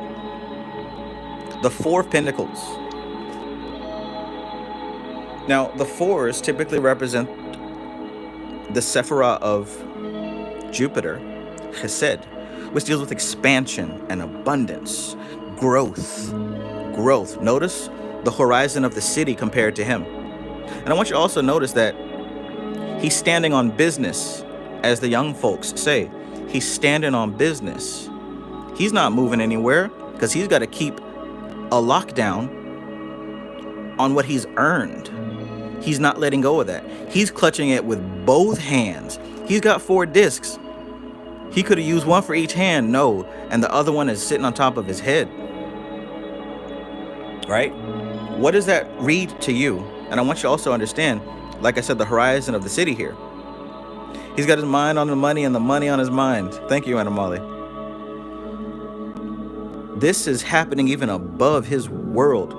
Yes, these two down here symbolize the wealth that's present in the material plane, but even in the emotional plane and the mental plane, he's got a tight grip on what he has earned, on his abundance. And this might even be his ideas and his beliefs. This could also represent refusing to let go of certain thoughts and feelings, refusing to let go of certain manifested situations, right? Care Bear says stability. This can also represent stability. Now, like I said before, we're talking about an essence. So my interpretation of this energy depends largely upon what was previously read and you specifically. What we're dealing here with is with something that is fixed and it's not changing. What's so weird is, like I said, Jupiter represents an abundance and an expansion. The fours represent abundance and an expansion. Yet, dealing with this physical plane, that expansion is being limited. Now, the cool thing is, when you limit a force that cannot be stopped, it doesn't stop the force, it just shoots in one specific direction. So that can be the good thing. That can be the good thing. But I'm kind of waiting for your input to see exactly how this stands. So let's put it together. Here you are. You've tried a lot of things, yet you refuse to give up. You keep going, you keep going, you keep going. And you may have experienced that this refusal to give up has changed you. Maybe you've even forgotten why you're doing this in the first place. That's why I'm getting some type of vibe that you're not letting go of something. You're not letting go of something. And maybe it isn't obvious to you. Oh, I just realized you're a Gemini, so this applies to me too. Maybe, just maybe, there's something that you haven't checked, that you and I know what it is for me. There's something that you're blaming everything else, but there's this one thing that you know you need to let go, release, move it out of the way, so that you can actually get that breakthrough you've been waiting for.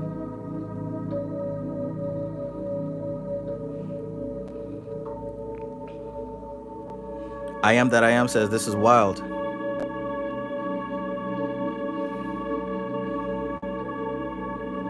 MC Maestro says money on his feet mean he walking on the money.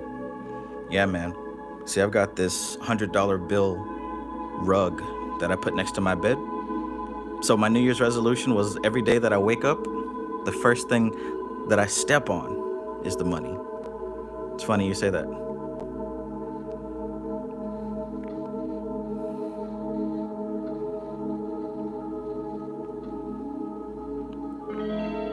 Rapsofoam's piece. Rapsofoam says for phone users to like the video, hold the heart and a panel will pop up. Thank you. I did not know that. C-Main, peace. Care Bear says yes, it depends if it's holding you back or not. And I know for me, the particular thing in question, I was stubborn. I refused to acknowledge that it was the thing. But I recently came to the realization I tried everything else and nothing was getting me the result I wanted, yo. I finally accepted that the one thing that I refused to give up was literally the cause of the issue I was dealing with. Crazy. So I don't know how it's going to turn out for you, but that's how it was for me. I'm a Gemini. And I have several Aquarius friends.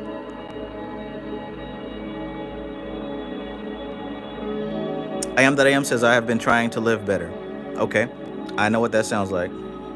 I know what that sounds like. Try it, man. Try it for just a few months and see how far it gets you.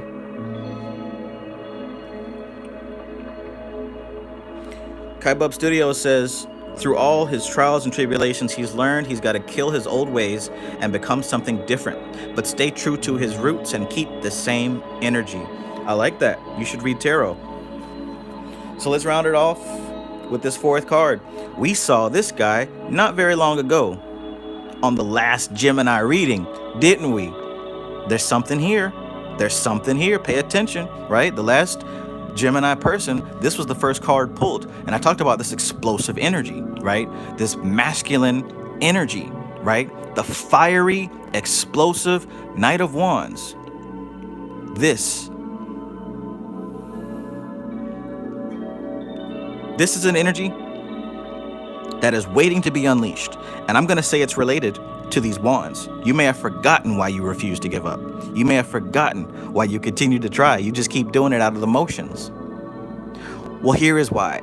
This fiery energy has not went out. This fire is still burning. It is still burning. And I'm telling you, once you bring death to the habit patterns, behavior patterns, mental patterns, emotional patterns that are causing you to be stubborn, once you release those, you will allow this to explode in your life. And you won't be beat up trying things and not making it and getting frustrated because you gave it everything you had. No more of that. Try it and see what happens. I'm telling you, try it and see what happens.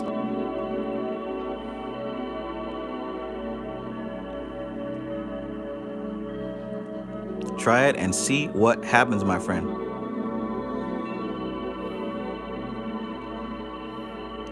Mojo Tarot says, Gemini Sun, Aqua Moon. I've been releasing a lot on this journey. Well, hey, this applies to you too, exactly. Thank you, Sunshine Chick. Thank you, Anna Molly.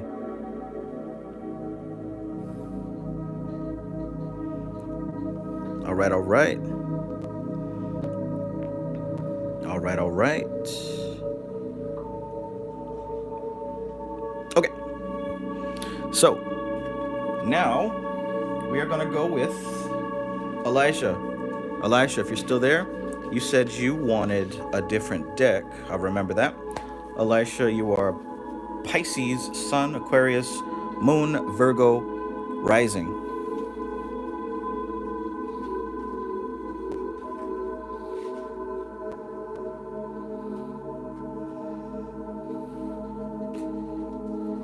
All right, let's take a look at that Pisces. Let's take a look at that Pisces.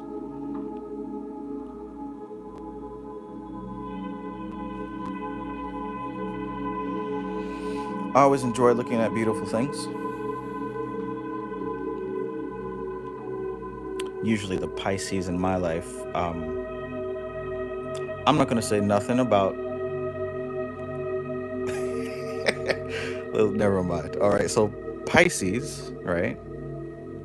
Aquarius, Moon. Then, of course, Virgo, Rising. Right, so we've got water, we've got air, we've got earth. Right? Water, air, earth. That's a fairly balanced combination there. And if you don't mind, we're gonna go with the Robin Wood Tarot. If you don't mind, we're gonna go with the Robin Wood Tarot.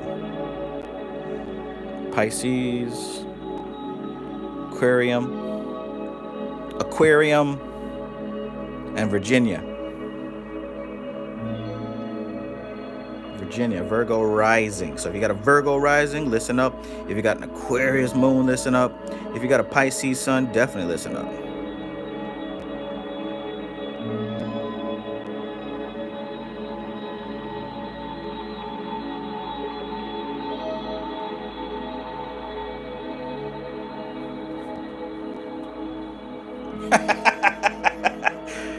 Oh, goodness.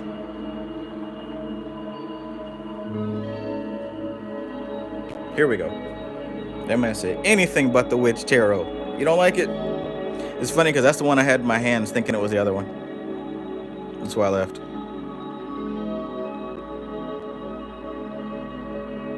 Okay, so here's the earth. I Am That I Am says, thank you for the reading. I will keep you updated. Yes, sir. Please do. Please do. Like I said, I'm a Gemini too. That relates to me. Let me hear how it works out for you. Let me hear how it works out for you. You guys enjoying your holiday? I hope so. Apparently this is a holiday season. I don't know. Nova says, Pisces moon. Love this. Going to tap in more. Look, I need to get a pair of scissors because this finger is starting to annoy me.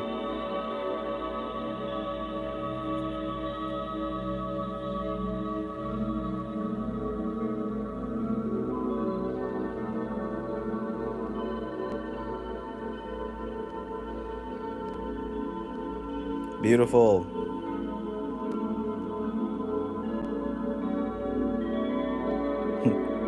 Mason Lewis says, sorry, I was kidding. Too late. You lost your one chance to make a good introduction. Kick rocks, pal. All right. I think what I'm going to do is I'm going to slice off this finger as a sacrifice.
So, finger's been sliced off. Now we can get back to work.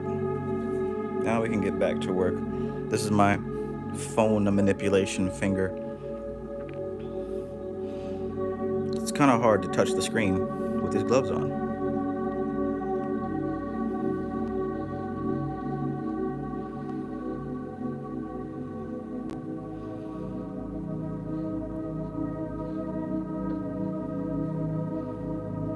Enchanted Cottage 333, peace and welcome. Good to see you. I'm gonna make it my thing now. I'm gonna give you a shout out every single time. Check out Enchanted Cottage 333. I love her readings. She's one of like the few people that does tarot that I check up on consistently. So I'm grateful that you have tuned in. Hope you're having a great night.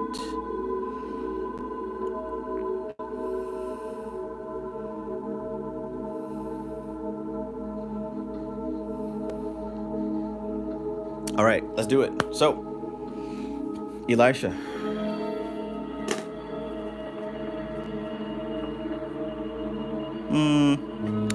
Speaks it up just a little bit more.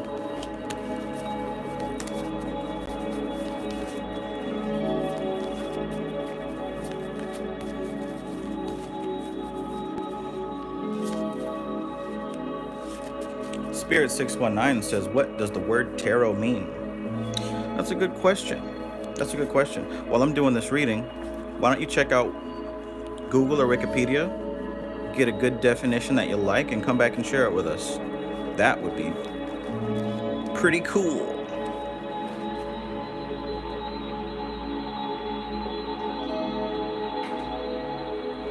So to begin. No way. No way. All right, so for the third time, this dude makes an appearance. For the third time. This fiery, explosive, masculine energy makes an appearance. Now, like I said before, it's not completely untamed, right? This type of energy does have somewhat of a direction. However, you need to give it a purpose. Here's the thing about this type of energy. When these type of things come into your life, it's very open-ended, and it's up to you to channel these forces into the way best appropriate to you. To channel these forces into the way that's going to be most useful and appropriate. Otherwise, you may not have control over the results here. The metaphor that I gave before was, you got a bunch of very macho, dominant dudes, and everybody wants to be the leader, everybody wants to be the boss. It's not going to take long for that competition, for that clash to break out, right? Nobody's going to back down, right? Everybody wants to be in charge, top dog, head nigga in charge, and all that good stuff. It's not going to take much for it to pop off. That's the kind of energy behind this card. So you're gonna have to think about, answer this, because this is what I said in the beginning of the reading. Who do you have to become to manage this kind of energy? I see it as a wonderful thing, a blessing, right? Because there's so much that you can do with this kind of energy, right? Now let me mix this up now. Let me mix this up thoroughly, as thoroughly as possible. Because I think that this type of energy just might be pouring out into a lot of our individual lives today. Like I keep referencing, this force has awakened something within all of us. Nobody's exempt. Nobody's exempt. This force is awakening something. And it may manifest in different ways for different people. Some of us may get fiery, fire element. Some of us may get watery, watery. Some of us are getting earthy, earthy. Some of us are getting airy, airy. But understand, as the wheel has turned, new forces are being mixed and poured into your life, right? Kabub Studio says, doesn't matter how much you mix it, that night coming straight through tonight. I see. It's that kind of energy, right? Again, it even shows. Enchanted Cottage 333 says Mars was just conjunct Pluto too. Here we go. Care Bear says Pluto does not play around. Facts. So, here we go. Next card. Next card, bro. Wonderful. Wonderful. So what we have now is the Seven of Cups. The Seven of Cups. Now, what happens here is that more than likely, Pisces. Now, what do we know Pisces to be? A Pisces in the chat even said this. Somebody's a dreamer. Somebody's a dreamer. Where the Gemini will sit here and think about plans, even plans that we didn't make at the right time. And we'll fantasize about decisions that we could have made, didn't make, and play it all the way through. Pisces does something a little bit different. Pisces will begin to construct a dream world and live in it, parallel to the real world, right? Now, you can take that all the way, or you can just do that a little bit. But somewhere, we both know that you do that. And correct me if I'm wrong. Correct me if I'm wrong in this chat. Elijah Eternal says dreams and illusions, right? Now, here's the thing. I'm not saying that's bad. That's your superpower. That's your strength. That's what you're here to do. Right? We need that. We need that. Now, I want to ask you what happens when you introduce fire and water together. What happens when you introduce fire and water together? Framestar Films, peace, brother. Please tell me what happens when you introduce fire and water together.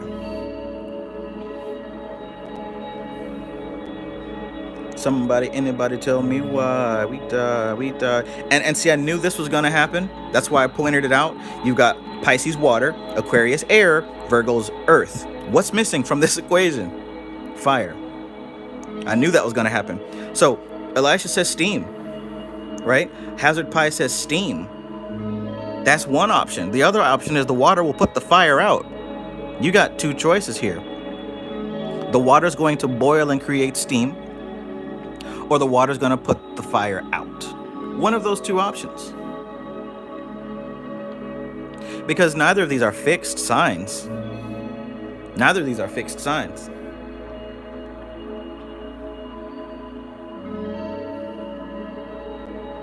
This is all on you right now. This is all on you right now. Mojo Taro, peace. Have a good night. Yeah, Care Bear says one can put the other out. So check this out. Check this out. What's happening here is you are faced with so many different choices. And this is a territory that you're used to navigating, so that's fine, right? Daydreams, illusion, fantasy. Again, like I said, we need that. This is your home territory, so this isn't so bad for you. But is this going to help to put the fire out? Or is this going to produce steam? Is this going to produce steam? I see there's a lot of clouds in the background. There's also a lot of different choices for a lot of things that you can do with this energy. There's a lot of different things that you can do with this energy, and perhaps this is where some of the new dreams are coming from. Perhaps. So check this out. King of Cups. Now I'll say this. What I've mentioned before was that major arcana are karmic events. Big deals in your life. Big deals that are not really avoidable. Now when you see the court cards, you're dealing with, more than likely, a specific person or a type of person.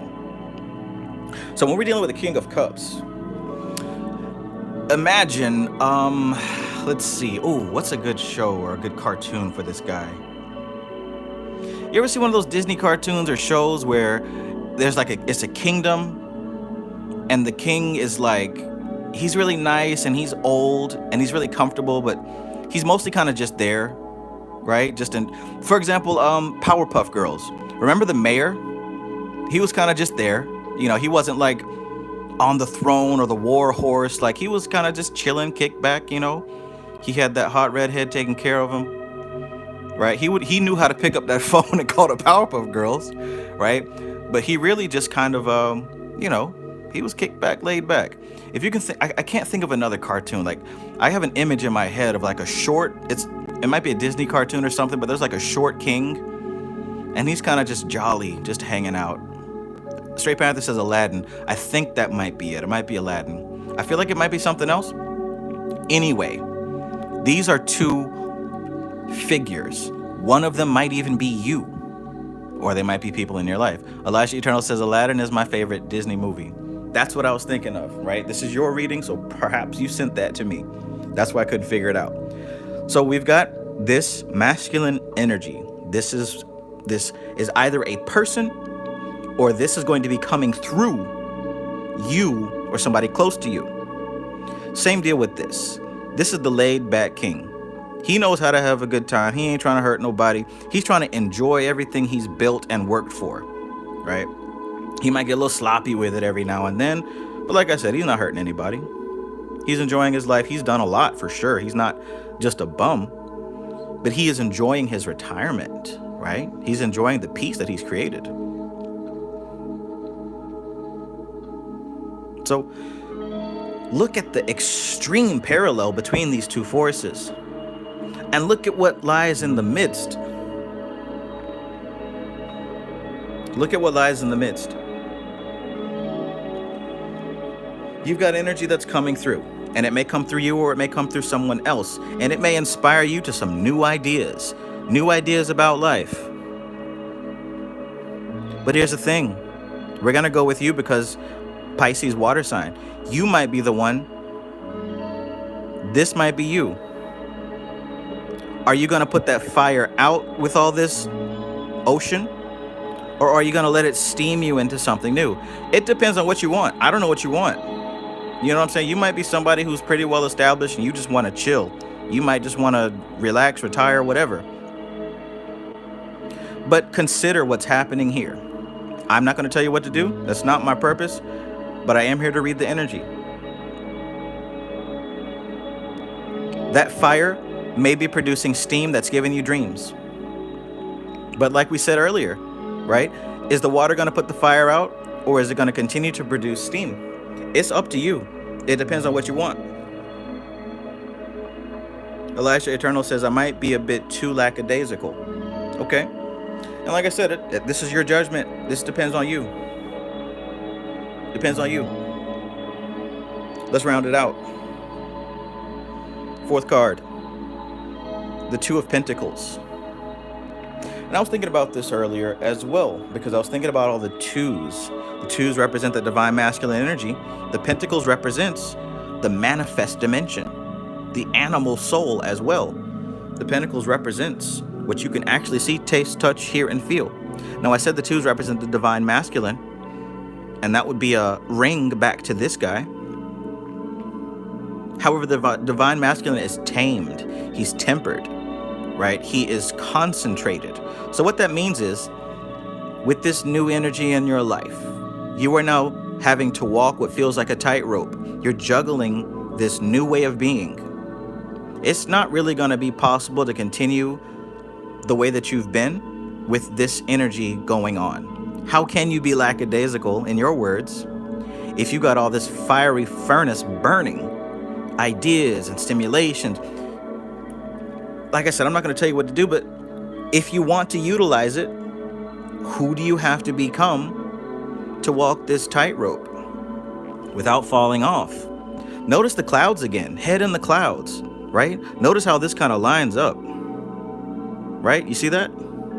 Notice how he's in the clouds. And a swan ship sailing through the sky can only happen in a place like the dream world, right? How are your dreams? What are the things that you're visualizing and trying to manifest? Can they be grounded? Are they making sense? Are you going to use that steam to create something? Or are you happy with just dreaming? No judgment. Like I said, do what you want to do. This is your life and your mission, your evolution. I don't know what stage you're at, but consider what's happening. Let me know how that sounds to you. Peace, Jay, by all hail.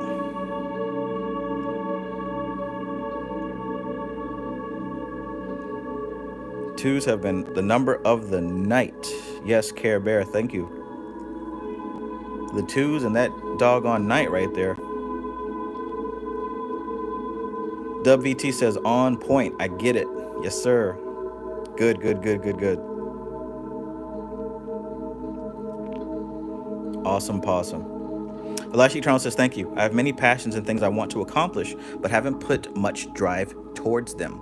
Well, this is different. This is special because, like I said, there's a movement and a stirring going on. Use this now, because you might be under the impression that you'll always have this. Let me tell you about fire. It only lasts as long as the fuel is there. Isn't there like this triangle thing that says, in order for fire to exist, it must have oxygen, it must have something to burn, and it must have heat, right? Those are things that must be maintained and given and fed. You hear me? Now look at this. Water, air, fire. Excuse me, water, air, earth. Earth. There's no fire here. So we could take heat out of the equation, right? You got something to burn, right? But there's no heat.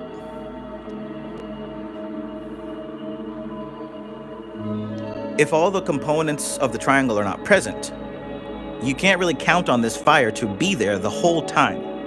So maybe it's a good idea to use it while you can.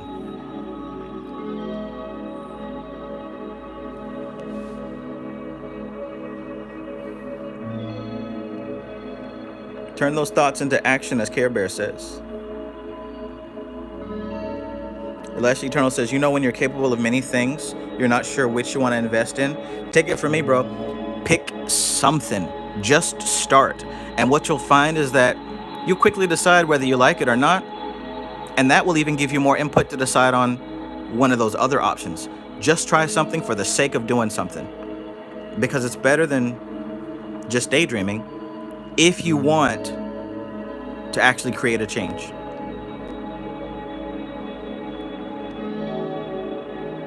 Okay. Cool beans. Hey, thank you guys for being here. This is pretty cool. I am enjoying doing these weekly readings.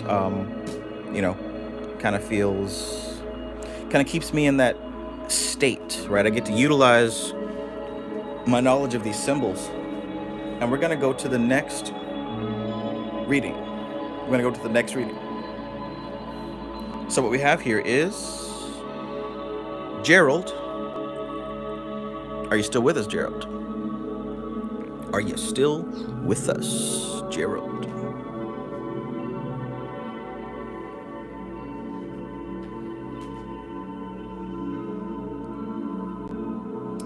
Let me know if you're still with us. If not, then I guess I can send it to you on Instagram. Oh, there you go. Awesome. Okay, so Aquarius, Capricorn. That's what we have. I think I literally could do this all night. I mean, I'm not gonna I'm not gonna do it all night, but I could if I wanted to. There's something very pleasant about being able to do this. Because it teaches me as well, you know what I mean? I'm learning as well. What I mean is I have a lot of this data in my head, a lot of this information, and I've never done tarot before, not publicly like this, you know what I'm saying? I've done it for myself. But I like the angle that I provide is coming from the lessons I've already learned about Kabbalah and astrology and mysticism, instead of relying on the cards themselves, because I know the energies behind the cards. So I think it's a slightly unique, slightly different approach. All right, so Gerald, Aquarius,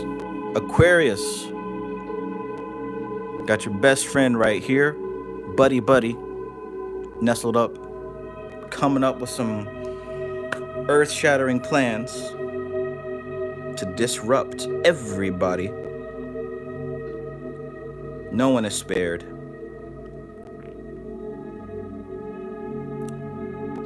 King Prophet, peace. Karen Lorraine. All right, I've got you on the list. Thank you. Thank you for your donation.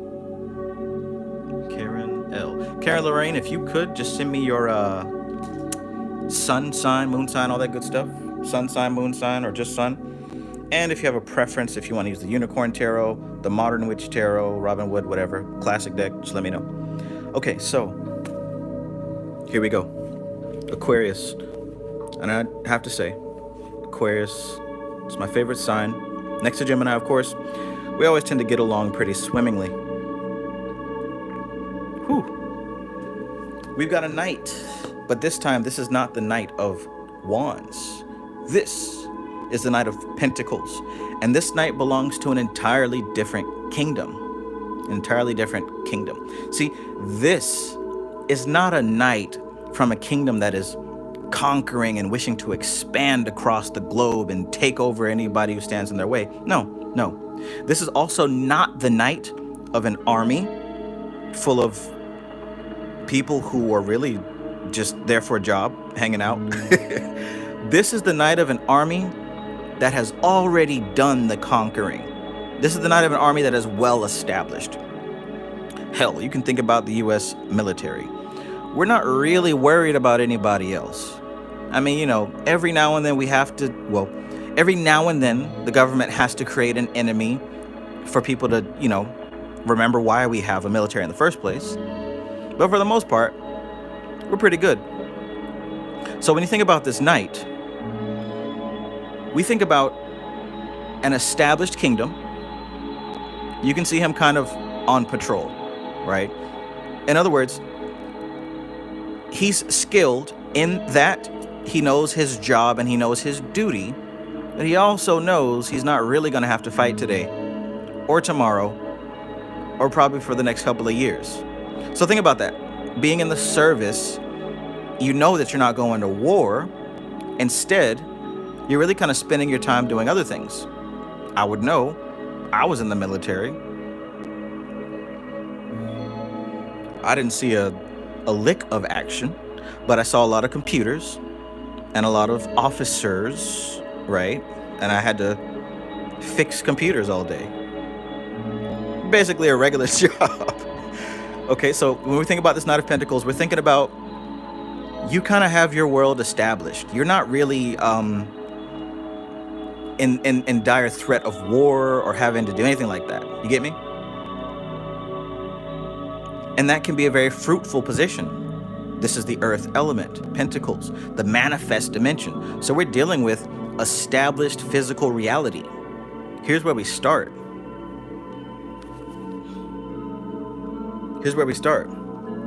Care Bear says the knight who gets the job done. Yes.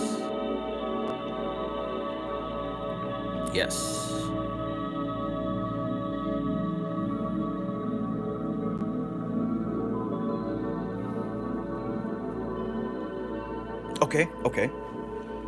Enchanted Cottage says, Trav, I send a donation for whatever I need to know. Awesome. Okay, so let's continue. And what we have here is the Empress. Now, you can easily tell that these two come from the same kingdom, right? The same kingdom. Even the color scheme and everything. Hell, you could see these two cards happening in the same scene. Now, really, the Empress represents the divine feminine aspect. She is fertility. This is an echo of Bina, of Prakriti. You can see the Venus symbol right there. Notice that she's on the spinning wheel, crafting what she needs. Maybe she's making clothes for her new one that she's expecting. See that she's pregnant. Look at all the fruit and food. She doesn't even have to get up out of the seat. She could just reach over and grab a juicy tomato and a slice of cheese, right? She's good. And you see that wheel has zodiac signs on it, the wheel of the zodiac. So I wonder what that represents. Spinning from this wheel, creating, crafting, almost like a spider's web. Out in the fresh air. Look at her face. She is doing just fine. What we're dealing with here, stability, room for abundance, room for growth. In fact, you can expect growth. You can expect abundance. You can expect the blossoming, the fertility.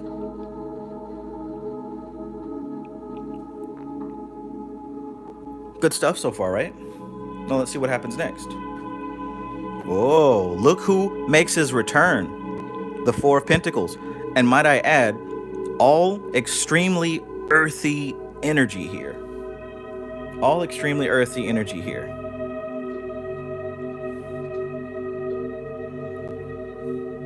Perhaps this could be perhaps we could be talking about the moon aspect of your nature, right? Perhaps we could be talking about your mind and your thoughts and your personality. Care Bear, that's a good point. Care Bear says all queens in one empress. Anna Molly says spinning the raw abundance into strong threads. I like that. So we got a bunch of earth energy here, a bunch of stability, a bunch of manifest energy. Now remember what we said about this fellow here. He's got his mind on his money and his money on his mind. He's standing on business. Look at his shoes, right? Look at his shoes. Red bottoms. Look at that coat. Perhaps this is something to consider moving forward. The Knight represents the youth, the prince. The Empress represents the divine feminine, the mother. And what do we see here? An old man. Could we be looking at past, present, future? Could we be looking at what to expect? Is this one of those readings where there might be a real opportunity to become this guy? He doesn't look happy. In fact, he's enclosed and separated from the rest of the world. This might be his kingdom, right? He might be the richest guy on the block, but he's not even a part of the rest of the community. Apple bottom jeans, the boots with the fur, but nobody's looking at him. Before, what was mentioned was that this type of card could represent being very fixed, and in specific, fixated on possessions, fixated on material things, right? It could mean a fixation on material things.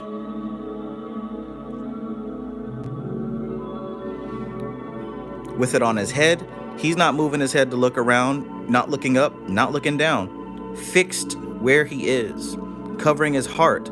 He's not listening, can't hear none of it. And he's not moving anywhere.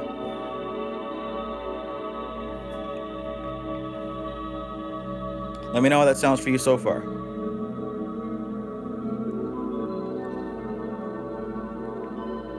Apple bottom jeans, boots with the fur.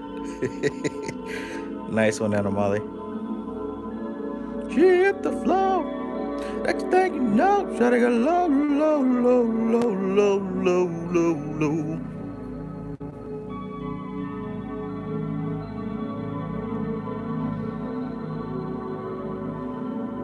Okay. All right. All right.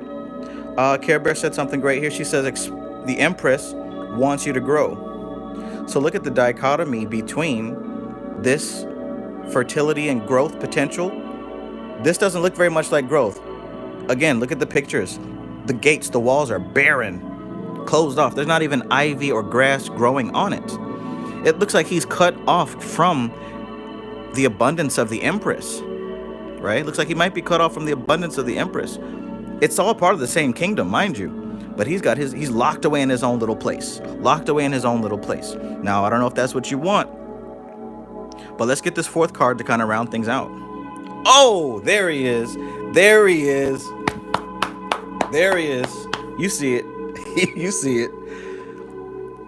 The Knight of Wands makes a return. The Knight of Wands makes a return. So what's happening with this formula, right? This is extreme fiery energy. I don't know if I have to explain it again, but the bursting forth of a very masculine, transformative fire of fire. If you know your top was fire of fire. As you can see, he is bursting through damn near every reading, right? This is it right here. And what does fire do when it comes into contact with earth? I'm gonna leave it right there. What does fire do when it comes into contact with earth? Somebody tell me. This is crazy.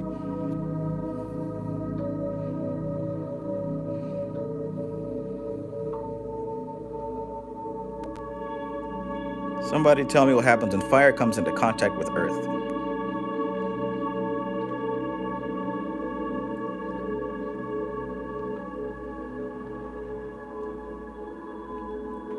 Kabob Studio says, I told you, LMAO, no amount of shuffling, bro. Right. Gerald Soundbright says, I'm waiting to get out of that locked away state toward growth. Got you.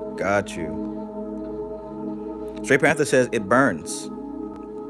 Okay. All right. Ghost Up says, I came late. What's the first card? The first card is the Knight of Pentacles. So when fire comes into contact with earth, just like when I asked that question about water, right? You're either going to get steam or the water's going to put the earth out. This goes for all elements. Either the fire is going to burn up the grass and the plants and the foliage, or the dirt, the rocks are going to snuff out the fire. One or the two are going to happen. Now, like I said before, our best friend, and especially for you, right? Our best friend, Pluto, you better make him your best friend because he ain't going nowhere. And he's reaching out to everybody. Maybe you didn't get the phone call yet, but you can expect it, right? He's up here chilling in your sun sign. So this is something that is impacting you on a very personality, ego type level, or maybe your body, right? But it's going to be something that is not avoided at all. So we got Pluto pulling up stuff from the underworld that may not have been a part of this reality or your reality ever, if at least not for a long time, right? And what we keep seeing tonight is that this energy keeps popping up, keeps appearing.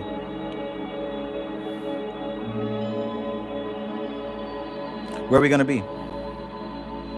Are we going to stay locked in these walls where the fire has no fuel whatsoever? Or are we going to make a return? Are we going to make a return to this fertile imagination? You're an artist, right? I don't know. I'm just throwing this out there. How has your art been? Are you keeping up with that? Are you still doing that? Right? Are you branching out to new areas? Right? Like I said, I don't know, but maybe something to think about.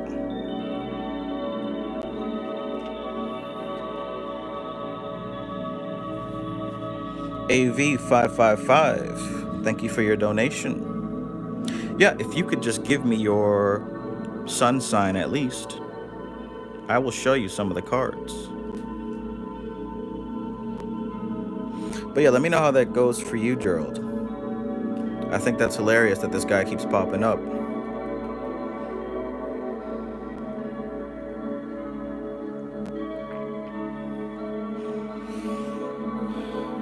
All right. Straight Panther, are you with me?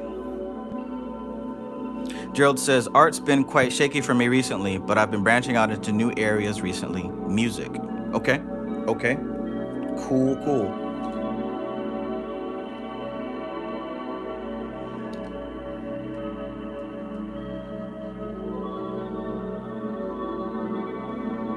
Cool, cool.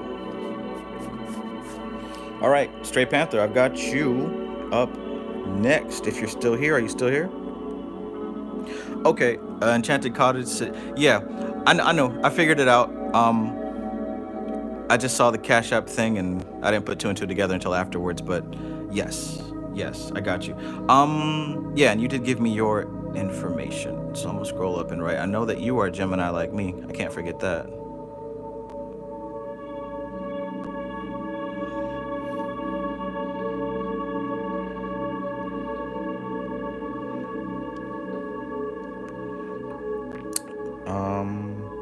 Let me see. Scroll up just a bit. And Straight Panther, if you could give me your sun and moon to give me something visual to focus on while I shuffle.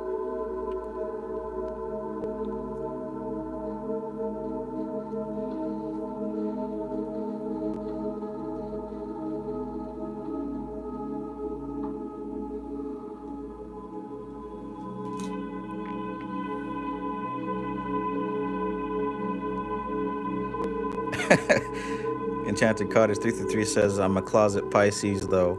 Oh.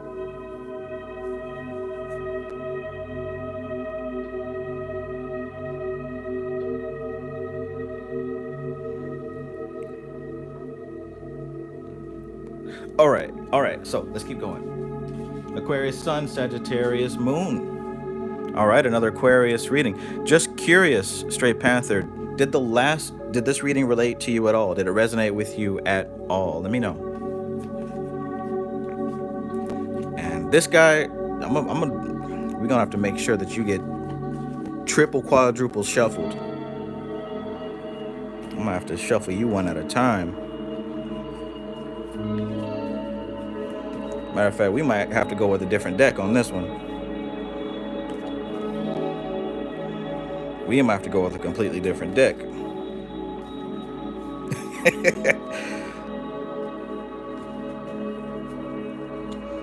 You're gonna have these people starting to think this is witchcraft, that this is devil worship, that this is evil.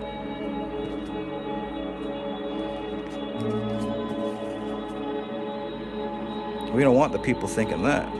Oh no. They're gonna start thinking I work with demons or something.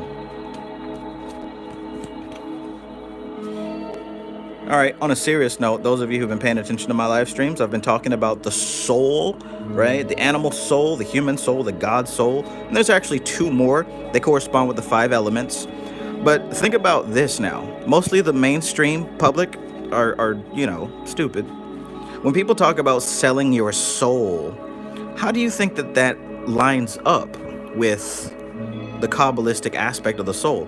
Now, Kabbalah came first. The concept of selling your soul came after. So we're going to go ahead and, if we were to compare the two, we can say that the Kabbalah would be the authority.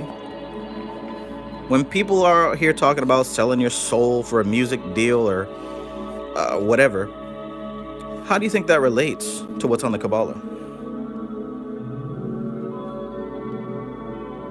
How do you think that would relate?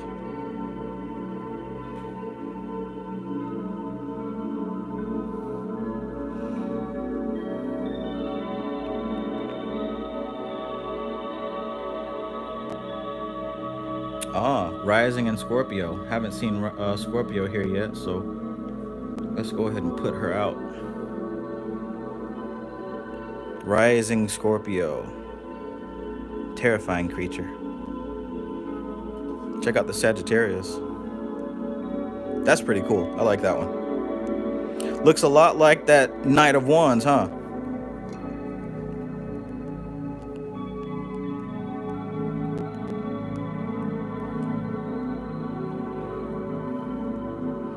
He says some of that last reading hit. Awesome. Cool. Cool.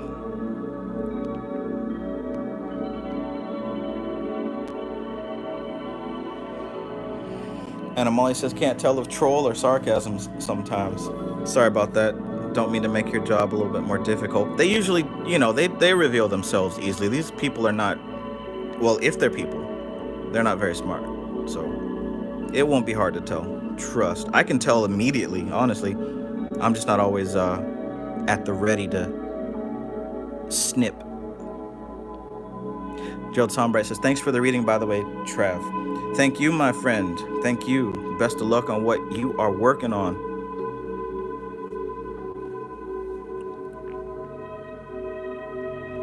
Gerald Tombright says, going to do some meditation on what was discussed here tonight.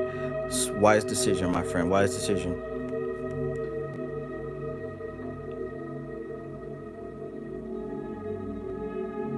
Enchanted Cottage 333 says, the only entity that ever asked for my soul was Jehovah. Right. Right.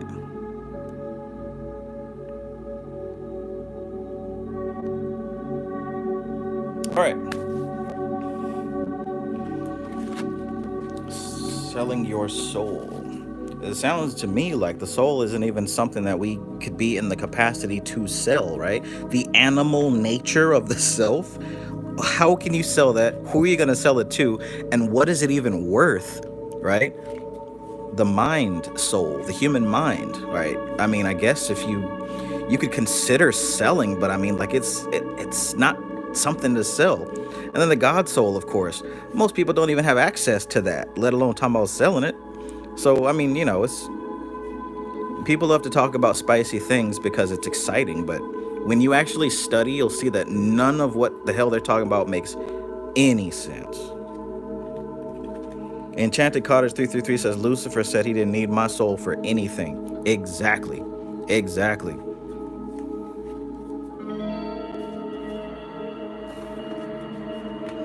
All right. We working with straight Aquarius, Scorpio, Sagittarius. Straight Panther. The Modern Witch Tarot deck is feeling lonely out here because apparently don't nobody want to use the woke deck. And I get it.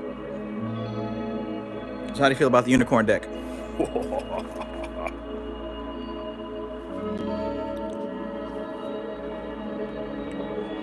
We're going to go with the unicorn deck.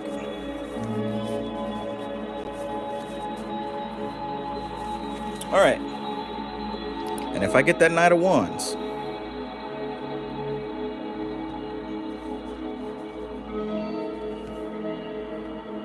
all right, the Chariot.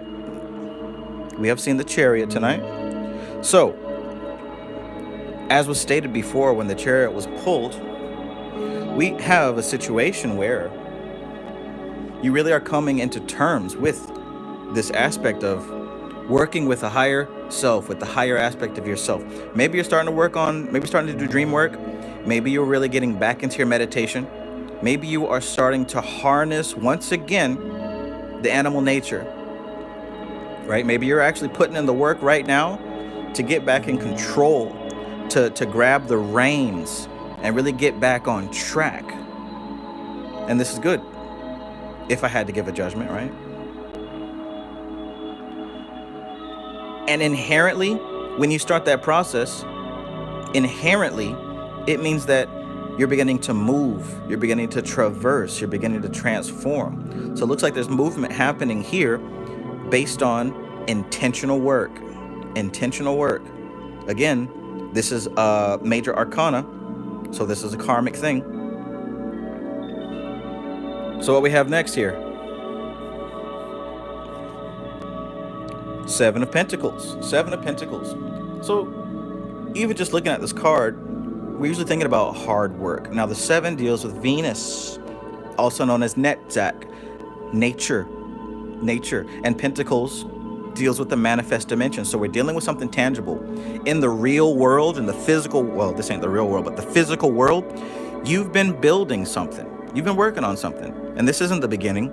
You've been able to see results. You've been able to see progress. It's not finished yet, but everything's going according to plan. You've invested time. You've invested energy. You've invested money. You've invested, and you're starting to see the fruits of your labor, literally.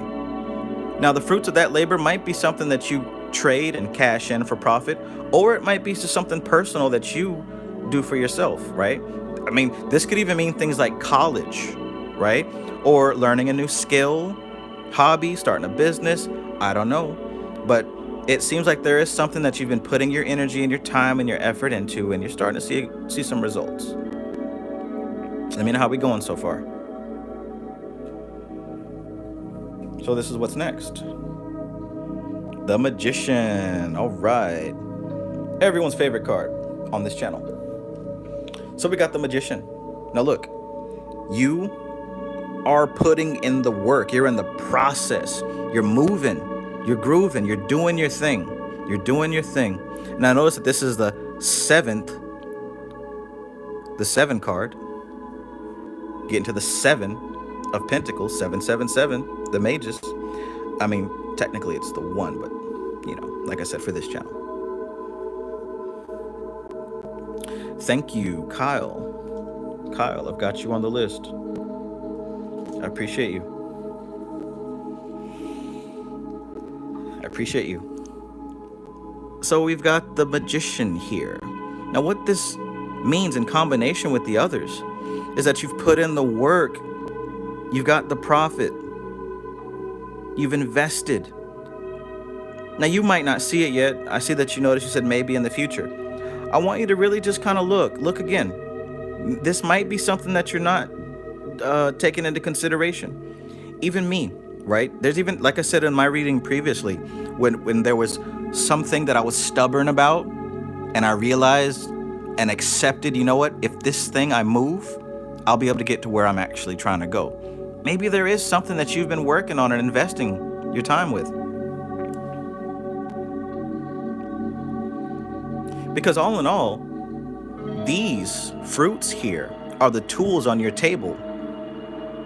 And maybe you don't see it yet because you said possibly this is in the future.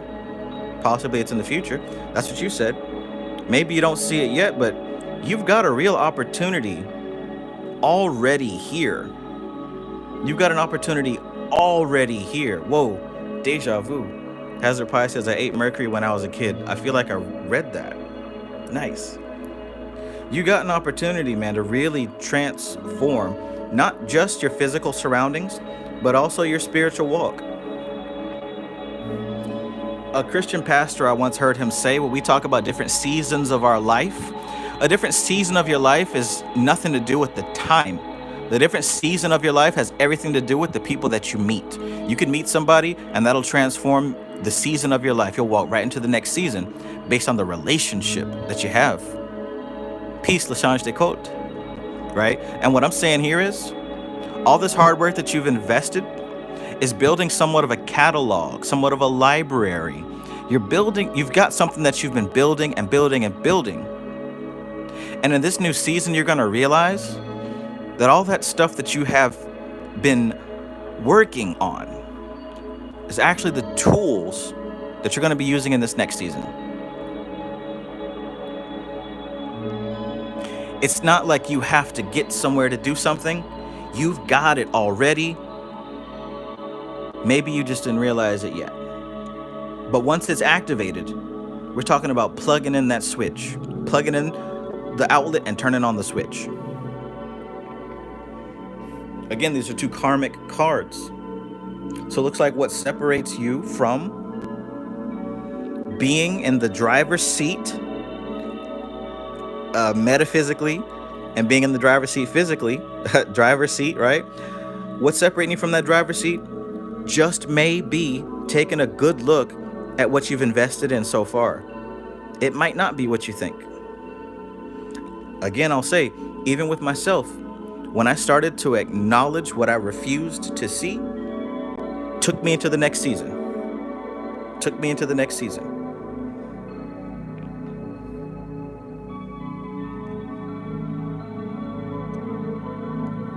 All right, now let's round it all off with this fourth card.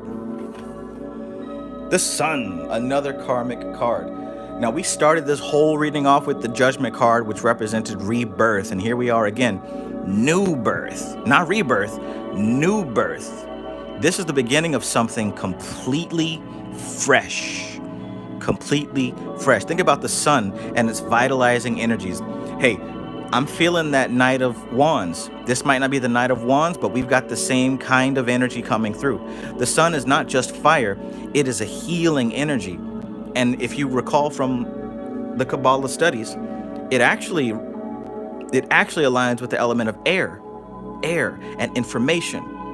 This might be the birth of a new outlook on life. I'm talking about a completely new outlook.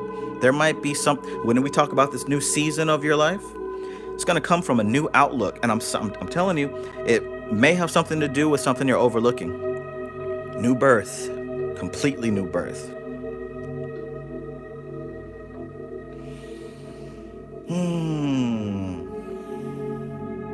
Let me know how that feels. Let me know how that goes.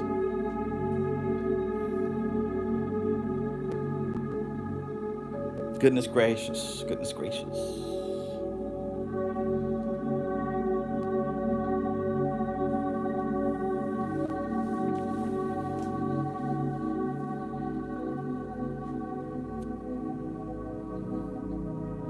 Let me know how that sounds for you.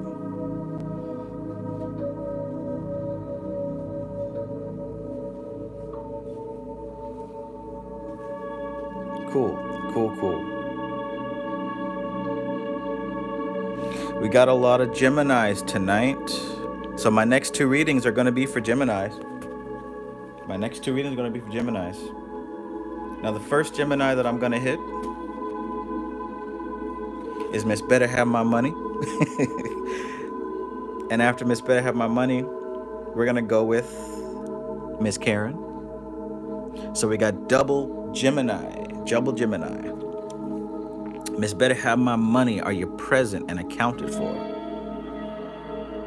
Just give me an emoji or say that you're here.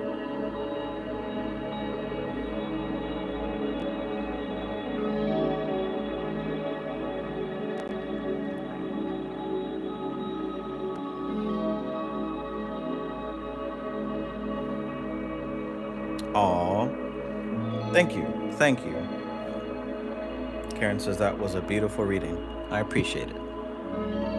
Coming from you, you know your stuff, so thank you.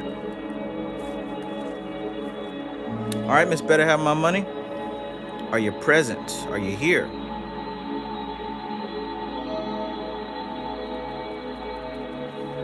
Going once.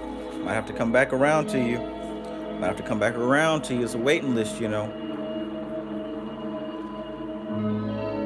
There we go. I knew that you were there. Fantastic.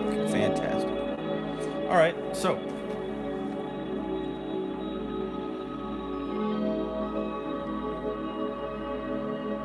Gemini. Let's work with this Gemini.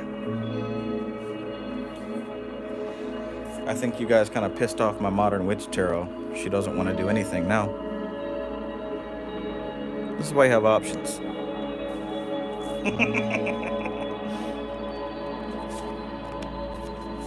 I am rectangular. I feel no hole. I am rectangular.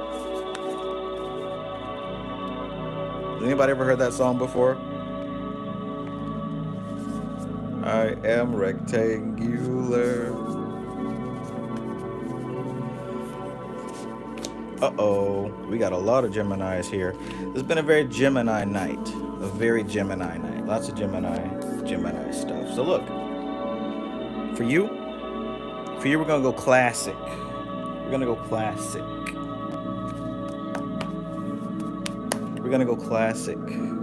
All right. We're gonna work with the tried and true mother of all card decks, the Rider Waite Smith deck. All right.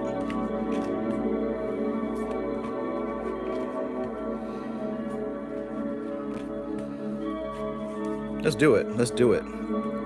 So, Miss Gemini. Miss Gemini, what's on your mind? See, again, I think this is pretty cool because I get to read for all the aspects in my life as well. So, if there's something here that I'm dealing with, might be a little passionate about it too, especially if you need to get your act together. I'll tell you that. But hopefully, this will be a congratulations for where you're already going. Who knows? Who knows? There's a lot of options for what's going to happen next. There's a lot of options. So, nice. Wheel of Fortune. Wheel of Fortune.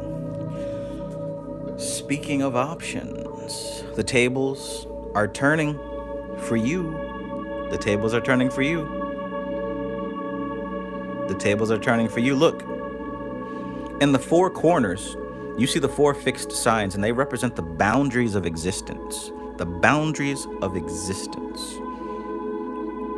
Notice the primal forms of the snake.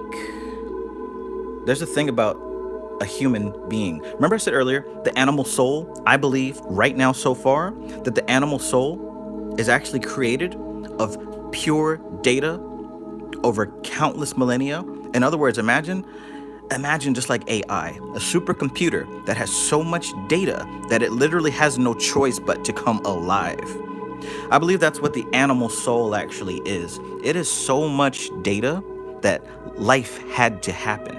Had to. Now, within the data stores of the human animal, there are three shapes that if we see, we automatically have a fear response.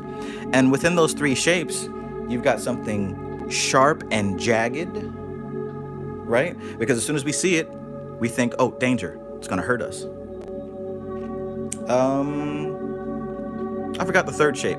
But the second shape is that of the squiggly serpent, right? If you're walking at night and it's kind of dark and you see that on the road, there's a high chance you're gonna jump. I'll tell you also, when we see things like centipedes and millipedes, most of us, except for some of y'all weirdos, most of us get a very uneasy feeling in our skin. When we see these million-legged worms, I'm talking about centipedes, the big colorful ones, there's something in us that kind of makes our skin crawl, right? Right? And no surprise that those creatures were the biggest creatures, biggest invertebrates to walk the planet. At some point in their evolution, and yes, the human was still walking the earth at the time. It was a very primitive human. But those millipedes, I'm talking about those long worms with 100 legs and shit, used to be the biggest invertebrate walking the planet. So when we see those type of creatures and we get that instinctual repulsion, I wonder if it's because those things actually used to be a life threat, right? Arachnophobia is so common, people are starting to think that it's an instinctual impulse as opposed to a learned fear. I wonder. So I said all that to say this. We're talking about this wheel of karma spinning around. And I mentioned that the four corners house the four fixed signs that represent the boundaries of existence. Now, at the top is the Sphinx. And guess what? That's the Nefesh, the animal soul. And what's he holding? The sword to represent his sharpened intellect. That's you. That's the human animal. That's the human animal, right? Yet, we're only a spin away. We're only a spin away from remembering our roots, right? And we always have to have this devil, this mystery being, right? This fear that drives us. Now, currently, he's mastered it. But at any given time, it's possible to be upset by things from our past, from our shadows, from things lurking in the dark that we may not have healed from. Now, that doesn't mean that this is a bad card. What this shows is that currently you stand on top of the things in the past that have built you up to who and what you are today. So let's see why that card came about. Ooh, Ace of Wands.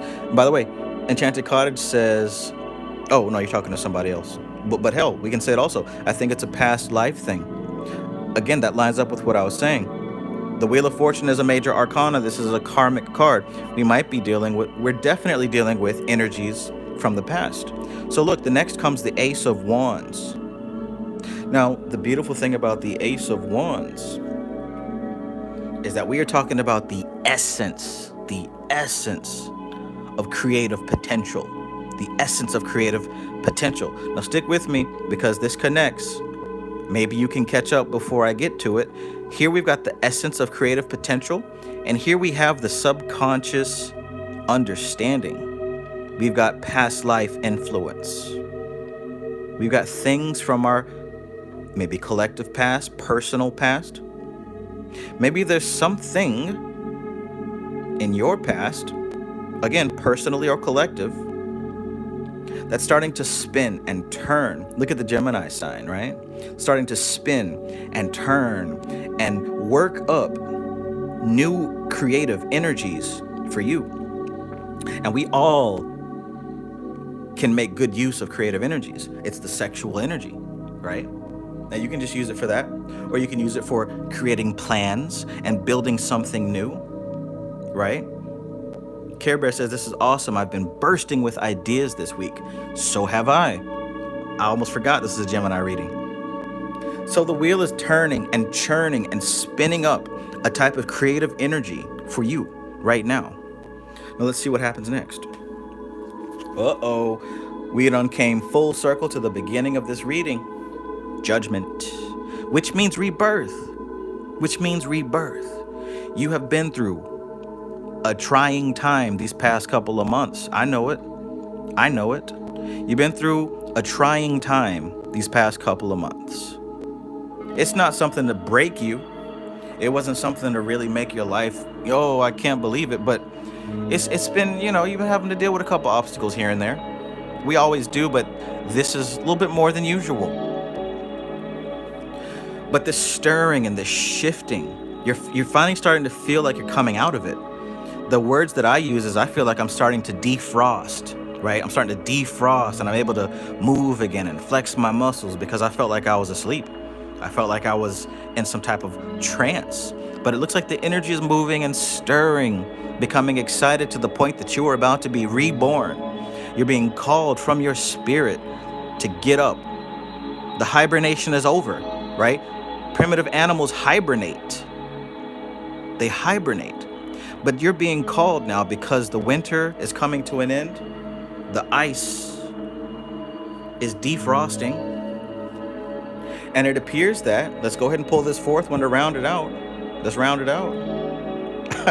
That's crazy, right? We've got two aces and two major arcana. What kind of read is this? Now, both the wand and the sword are masculine signs, meaning that the creative potential is being pushed out, shot forward. It's carving its way, it's making its way, it's creating a new path by force. You're not magnetizing it. You're not waiting for it. You're not nurturing it. You're making it happen right now. Because you've sufficiently been defrosted. You've sufficiently been warmed up, right? You're starting to get out of bed and awaken from your sleep. You're starting to step forward. Now you hold the sword. And like I've said before, the sword represents the mind and the intellect. Look at the beast holding the sword. This is not a mere beast. This is an evolved beast. Now you're holding the sword. You are carving your new path. And that is what is so awesome. Because like I said, I'm a Gemini too, and I feel it. I definitely felt this stirring. This is probably why I've been talking about the animal soul for the past week or so, right? As you can see, I started doing these tarot reading videos after not really doing anything for a couple of months. Judgment. It's time to wake up. Time to wake up. You hold the power now. You're back. You're back. Now let me know what you think about that. Let me know if that resonates with you.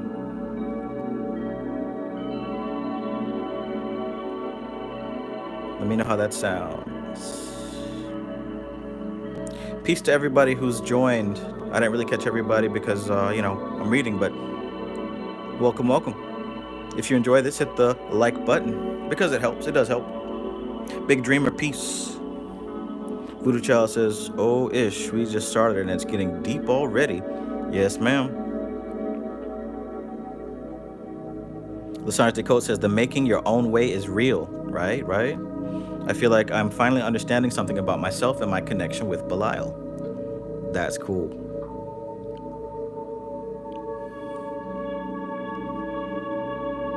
That's cool. What's good, 223 Soldier? 223 Soldier says, free everybody. All right, all right. Voodoo Child says, listen, Travis, you are truly gifted. I received this reading with my whole heart. Thank you. I can't even tell you how on point this reading is. My pleasure. I'm happy to be able to do this, and I'm grateful that this helps. For sure. I got a big smile on my face. I love doing this. I do. I do. In fact, I'm going to do it more often. More often. It's a chance to exercise my skills and also to help some people out. Oh, yeah. Cool stuff. Seriously. Thank you. Okay.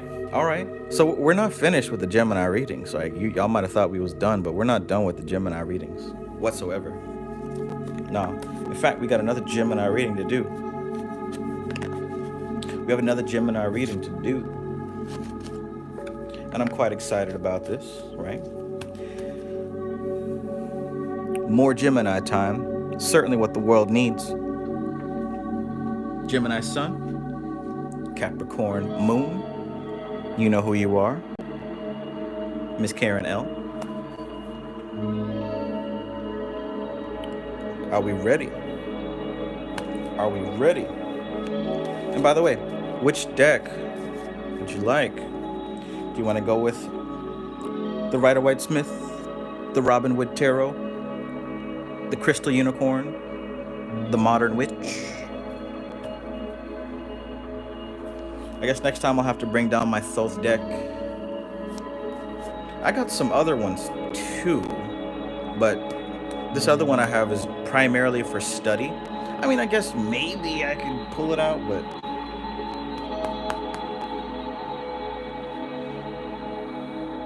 ooh, let's do this. You choose the deck. All right, all right.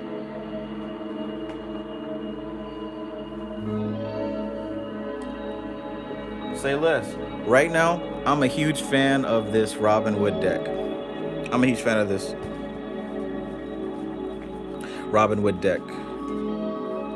I think that the pictures are unique. You know, you can tell it is inspired by the original, but it does add its own twist. And like I said, I've read her book. She has a full book about why she chose the symbol she chose, and she's definitely somebody who knows her stuff. So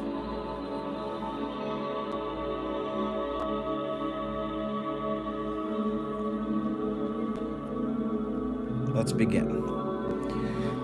Gemini Capricorn. What a combination, right? Air and fire. What does that create? Excuse me, air and earth. Air and earth. So we've got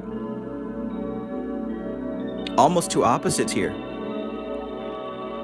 Yet, this is a pair where masculine and feminine meet. We have fertility, we have growth. We have growth.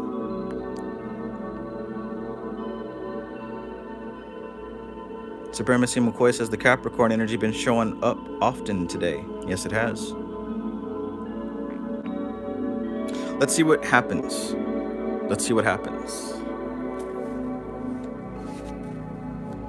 Let's see what happens. Let's see what happens. All right. Not gonna take any chances with that spicy dude. And we know who he is. Okay. All right. So we're gonna start it off with the Six of Cups. So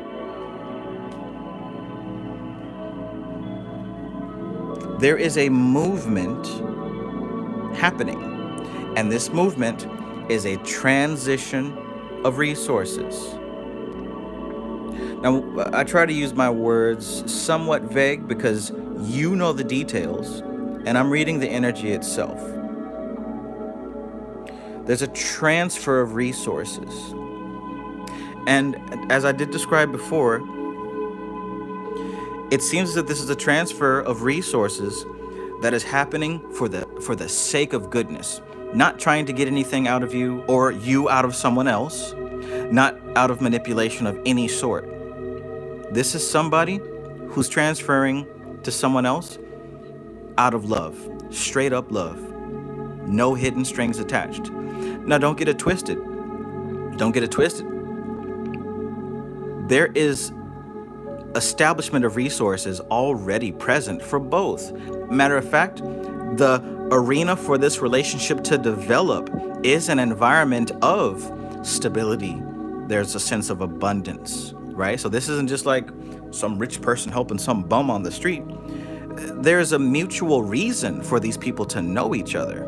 And as I mentioned before, notice the stone wall behind this one.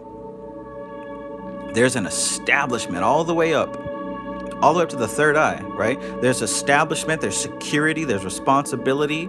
There's even a sense of, we could even say, known in the field, right? Notice how high that resource is above the crown, meaning that this person isn't simply just achieving a lot in life. They got a little bit of spirit behind them that's been carrying them and helping them along the way. And perhaps that's why they're giving out of the kindness of their heart. And with this other person,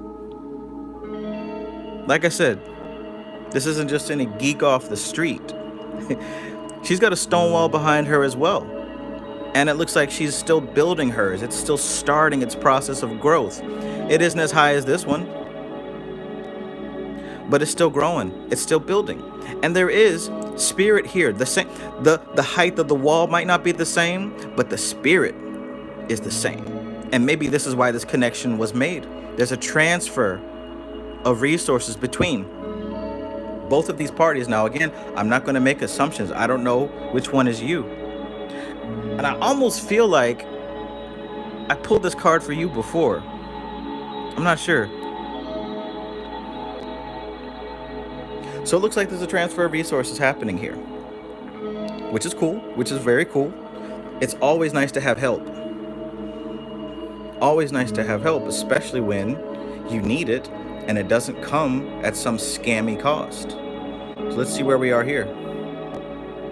Let's see where we are here. You have got to be shitting me. I knew it was going to happen. I knew it was going to happen. I knew it was going to happen. Well, here we go. Here we go. I might as well just leave this card out for the rest of the night. Fuck it. Everybody's getting Knight of Wands tonight. Everybody's getting this Knight of Wands tonight.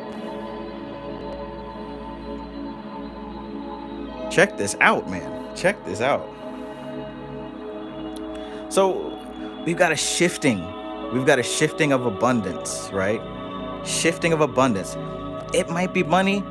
It might be cool stuff. It might be knowledge. It might be love. It could be, you know what it is. That's why I said I try to keep it vague so you can fill in the blanks. There is a shifting of resources going on here. But this ain't no ordinary shift. This ain't no ordinary shift. We talking about some power. We talking about some heat.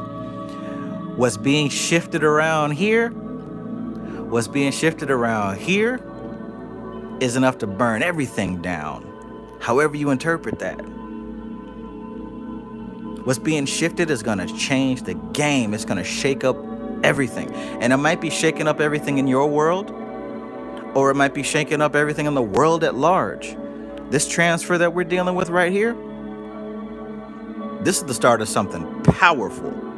This is the start of something powerful. Everybody's getting the Knight of Wands tonight. Now look, I'm not going to make any assumptions, but this feels great. This feels great. This feels great. As a matter of fact, I think all Geminis got the Knight of Wands. So this is ours. This is ours. We're gonna use that. We're gonna claim that. This is cool, man. Hazard Pie says, I'm expecting him to charge it in through the wall at this rate, right? This is, you gotta be kidding me, man. Enchanted Cottage 333 says, you have described this person to a T. Man, that is so cool. That is so cool. So look, I feel like I don't even have to finish this reading. I think you already know. I think we all already know. And if we don't know the details, we know the general. I was deliberately trying not to pull that card. That's what's so crazy about it. I even did the fan spread and everything just so you could see. All right.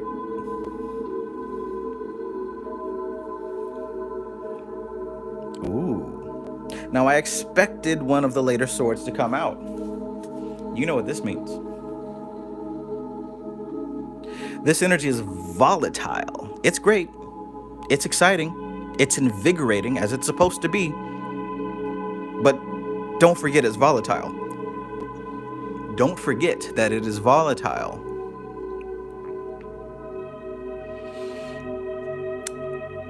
Now,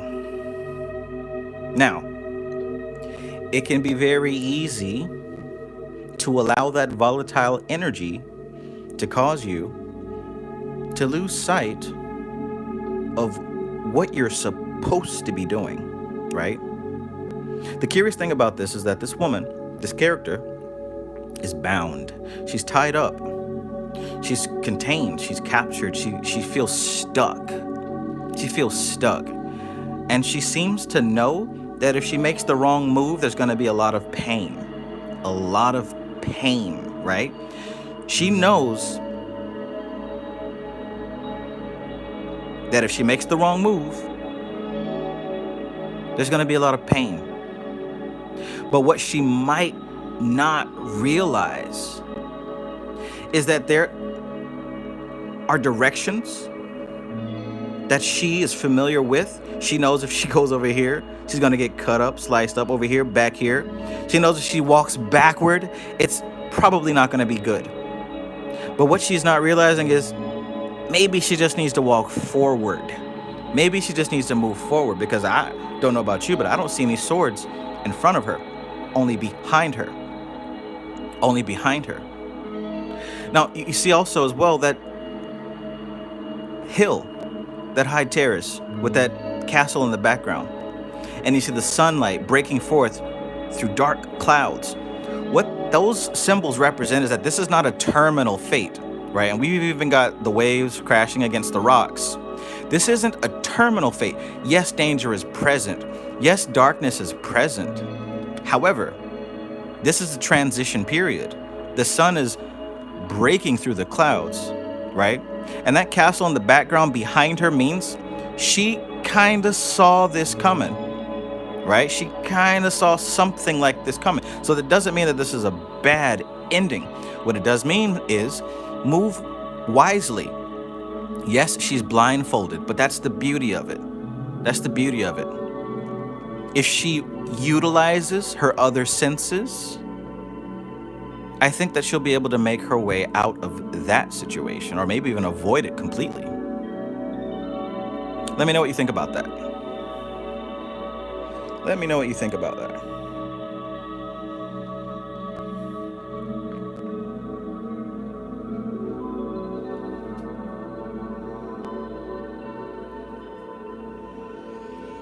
By the way, yeah, good point. Eight of Swords is also Gemini. That is Gemini itself. that represents one of the decans of Gemini.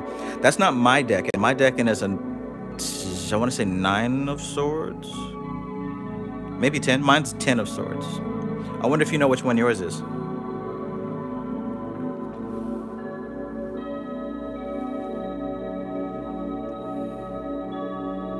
Care Bear says the knight is moving towards the 6 of cups, away from the 8.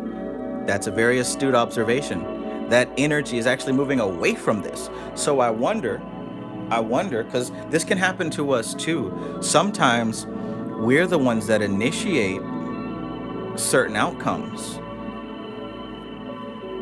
You know, and I'm just throwing it out there. I don't know. Matter of fact, like I said again, I'm a Gemini, so this can kind of relate to me too. Maybe sometimes when we need to approach this energy with trust as opposed to preconceived fears. Like I said, at least at this part, I'm speaking for me. Maybe some of this new energy, we should give it a fresh opportunity to be what it came here to be. Now, like I said before, we direct that energy for sure. But we, just like with the previous Gemini reading, what he had towards the end was that the 9 and the 10 of swords. This energy is here to make change. We direct it, right? But we can also steer it in a direction that hurts us. You are in control of where this energy goes. You're in control of that.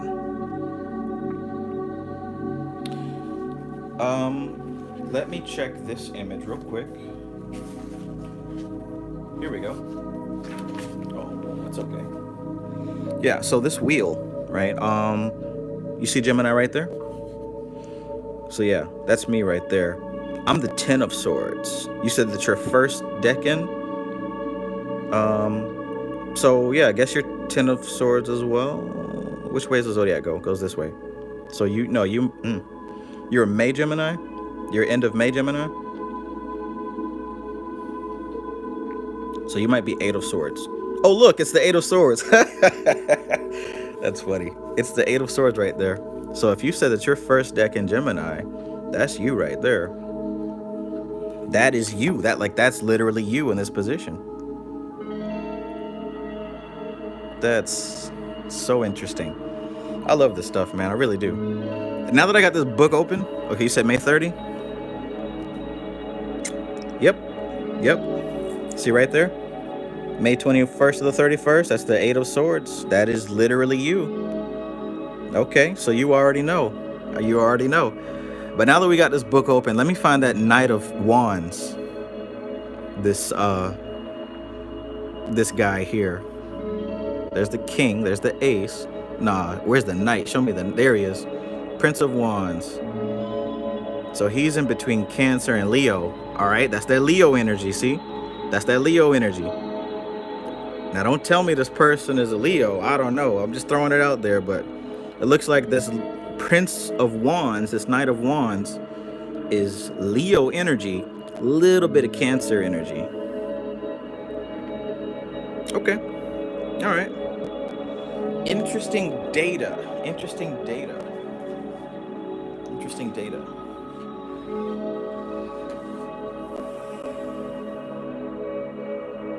Okay, yeah, all right. So you said curious about the 6 of Cups because that's Scorpio too.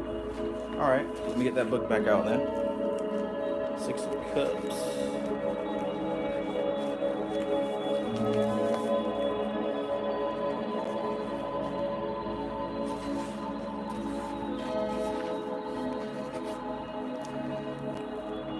Two Soldier says these religious comments are funny as fuck. Yeah, I don't think they're real. I really think that they're bots. Like, cause ain't no way you come at the stream with that same stuff. But anyways, you said that was the 6 of Cups. Where's that at? Where's the 6 of Cups at? Does anybody see it? Oh yeah, there's a pattern to this. Duh. There's the 6 Scorpio. 6 of Cups is November 2nd through November 12th. November 2nd through November 12th. Scorpio wins. Flawless victory.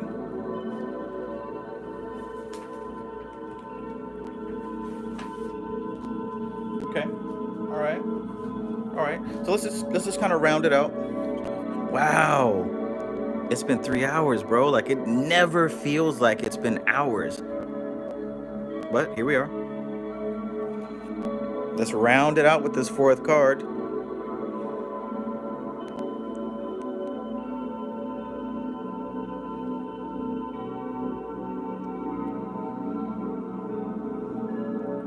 Matthew Watson, peace, brother. Okay, let's round it out. What do we have here? Ooh.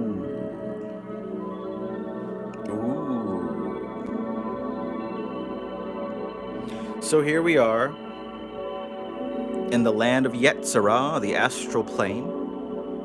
And as I mentioned about the threes previously, is that the three represents Bina, the mother, the divine feminine, the matrix, the womb of creation in its rawest form. But this is happening in the realm of mind. This is happening in the realm of, we could say, ego. And here's what I mean when I say all this right here. Here's what I mean. Enchanted Cottage 333 says, ouch. You see me trying to soften it up, right? You see me trying to soften it up. So, Pentacles belong to the world of Asaya. This is the lowest, most manifest, dense aspect of reality.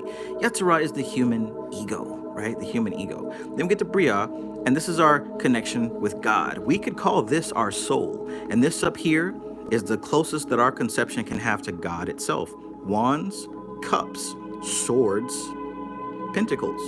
Now, the Three of Hearts is here, just before this. Now, in the realm of mind, and human ego, that aspect of three, Bina, the divine womb, doesn't necessarily sit very well. She's very uncomfortable there. Or should I say, the realm of mind is uncomfortable in this space. Because the realm of mind deals with the air element, and the air is used to circulating and moving and being free. But the threes is a shape, a triangle that contains it and stops it with harsh angles. So what that means is, perhaps there is an element of the situation that goes against your nature. Perhaps there's something about this situation that you might be feeling like you're having to change yourself, or to change the way you do things to make it work. And we've been through this before. And what I'm going to say is that even if you adjust and change yourself to try to make things fit where they don't belong, it's going to be painful in the end. Because it will have to be undone. It's going to have to be undone. Maybe there's a different way.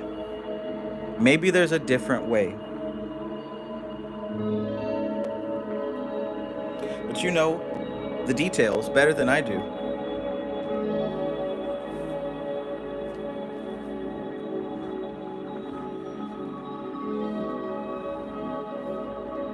You know the details better than I do. So let me know how that sounds. Let me know how that resonates with you. Let me know what you think about that.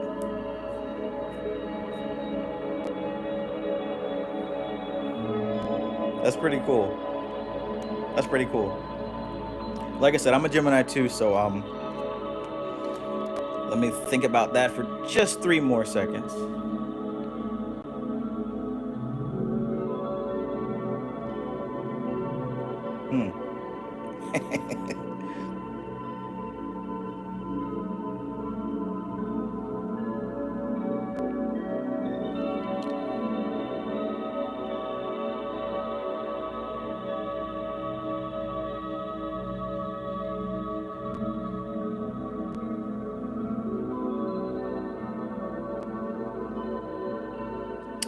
Okay.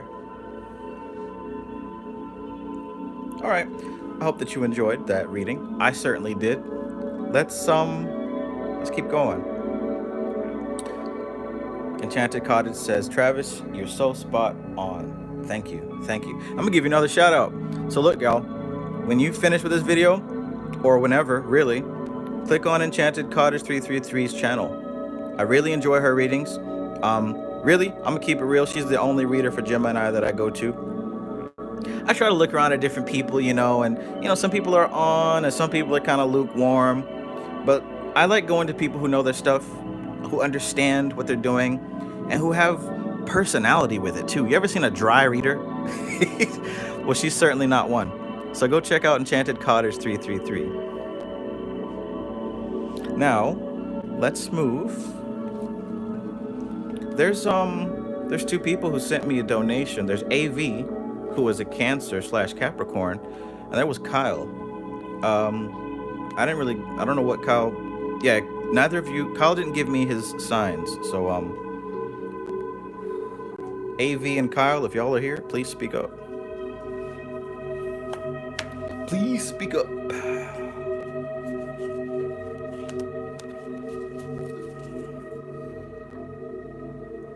Maybe I should start doing all sign readings.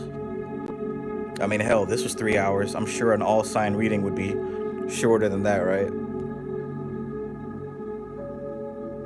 Anna Molly, thank you very much.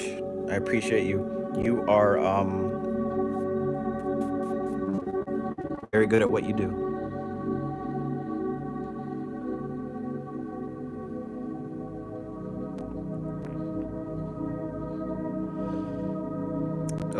Okay.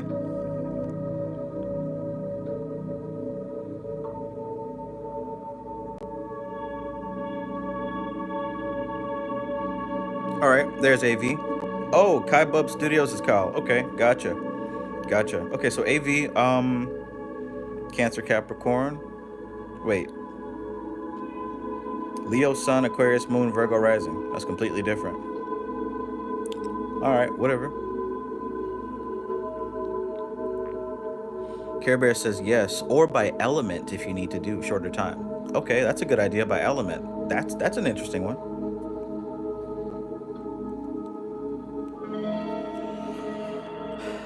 Okay, so AV says Leo Sun, Aquarius Moon, Virgo Rising.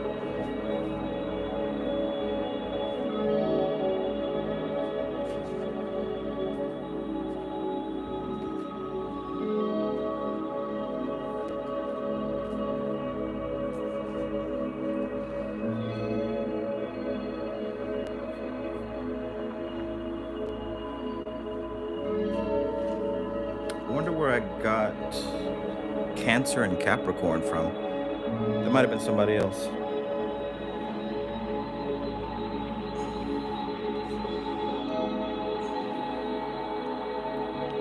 All right, Leo, Aquarius, Virgo. Look at this combination: fire, air, earth.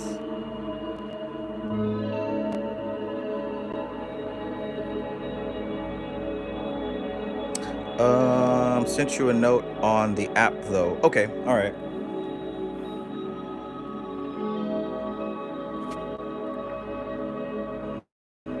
Cool beans. Oh, I see it now.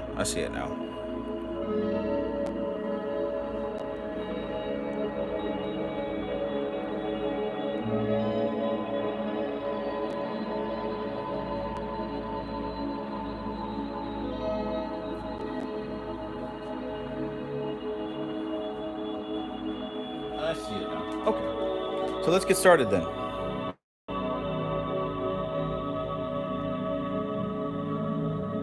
Look at this combination. Leo Sun, right? Leo Sun, Aquarius Moon. That alone right there. And then the rising of Virgo.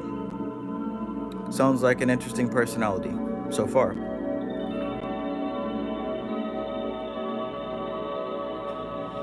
And let's see what we got here.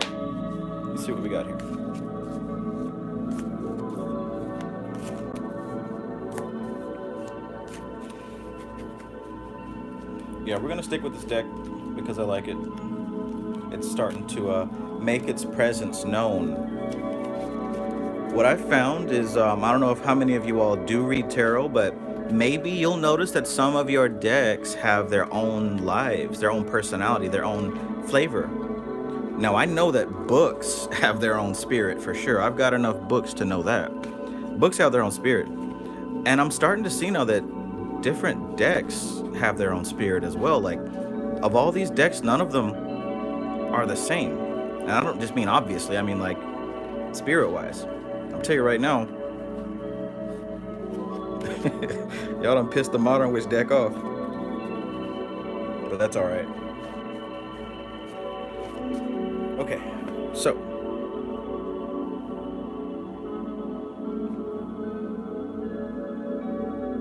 we begin with the Seven of Pentacles. Now, we did see this a bit earlier with another Aquarius, and the Seven of Pentacles really deals with the hard work that you're investing. You put in work, you put in time, you put in energy, you've put in effort.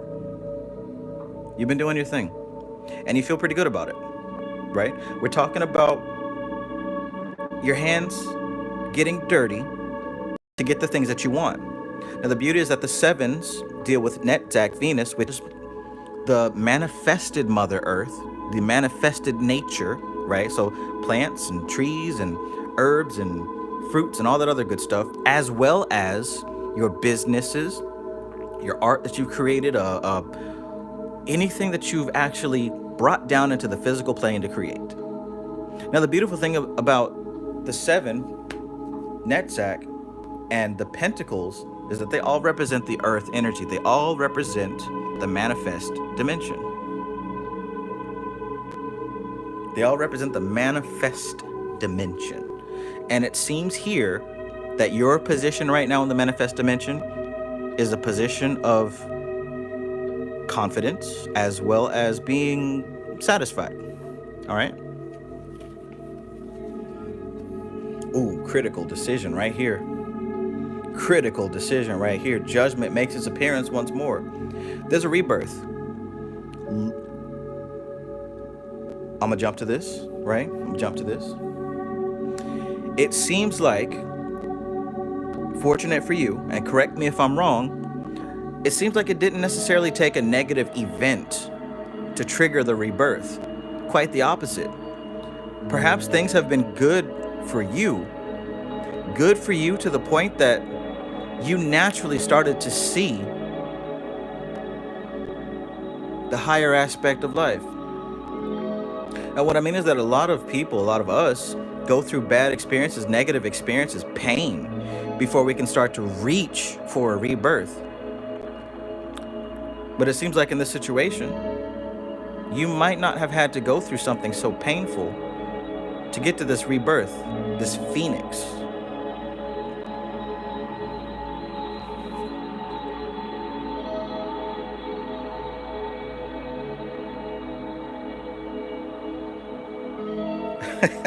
Enchanted Cottage 333 says different decks have different vibes. Yeah. That's why it's so nice to have a collection, eh?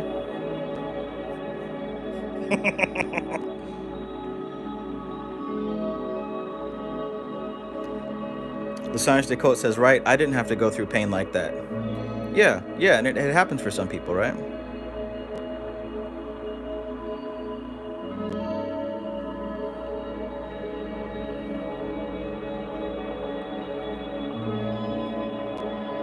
Okay, so let's continue here. So being in this unique station in life where things are pretty good, and that pretty good led you to a rebirth, an awakening, a phoenix type of moment. Whereas most people have to go through a little bit of pain and suffering, looks like you didn't have to do that. So here's what happens next. We've seen the Chariot, and we know that the Chariot is going to represent a type of movement. What type of movement? The movement that comes around when you really start to master your animal body. Here's what I think. There are some people who've gone through enough incarnations in life and have built up enough positive karma that they incarnate in a situation where they have all their material needs taken care of, and they naturally start to gravitate towards higher learning Because really, there's nothing else to do once you have everything in the physical world. And that might be the situation going on here. That might be the situation going on here. It might be that things have been so good, you've naturally started to seek out, well, I wonder what else there is besides this. What more to life is there besides this? Let me know what you think about that so far, AV. Enchanted Cottage 333 says, I have decks that aren't in the mood sometimes. Right. I'm experiencing that for the first time tonight.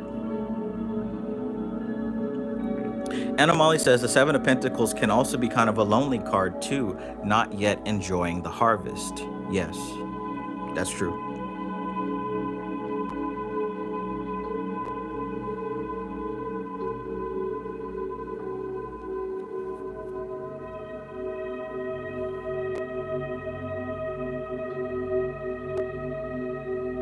AV says, not really aligning with this. Not sure, been going through ish, haha. I think it's my fault. I switched up my signs from Vedic, which I align with more. All right. Why would you switch? That's what I know, because before I wrote down Cancer and Capricorn. Well, in any case, we're going to finish this one. So for those of you who do have these placements and they are aligning for you, it looks like there was enough comfort, so to speak. And like Anna Molly said, perhaps that may have led to boredom or loneliness. And sometimes, because necessity is the mother of change and invention, perhaps that boredom or loneliness or straight up comfort allowed for the facilitation of this rebirth, leading to a point in life where you can start to master the physical plane, the body, the subconscious mind, right? This is the unique angle of starting the physical journey without so much of the pain. So let's get to the energy and the influence behind all that. So we've got the Four of Swords. And what do we see here? You see the woman sleeping. And it might even look like a stone carving, perhaps a coffin. And you see the other three swords hanging from the tree. And what's important about that is that they're not being utilized right now. There's not a need for these swords right now. This is a time of peace. In fact, this card is all about meditation. So the swords represent the mind and the active thought process. And as they're hanging from the tree, they represent a period where you're not necessarily going to need to rely on the thoughts. You're not necessarily going to need to rely on thought process and calculating and trying to make things work in your head. Notice this sword is laid down with the sleeper. This is a time to tap into the aspect of the mind that doesn't rely on thinking thoughts. This card is about meditation, being still, kind of getting away from the outside world and into yourself. So it seems like this is going to be the catalyst and the key to really helping to facilitate this journey along. To facilitate this journey along. I know we want to think about things all the time and we want to figure it out and mull it over in our brains and try to make it make sense. But all of the most profound and deepest realizations come when you shut that brain up. They come when you shut that brain up.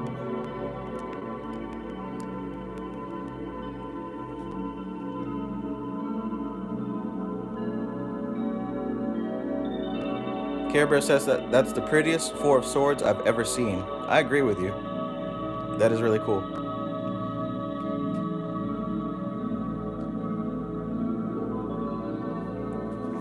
Really cool.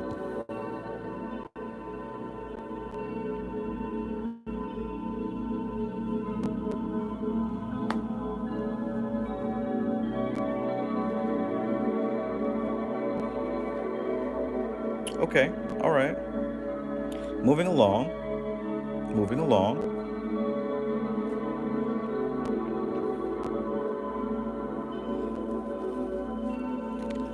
We got some of the same characters that keep popping their heads out. That lets me know that there's a certain kind of energy that is circulating in the collective, regardless of whatever we want to identify ourselves as, whatever sign we want to claim, right? Next, what we have here is Kyle, Pisces, Aries. Now, we took a good look at Pisces before.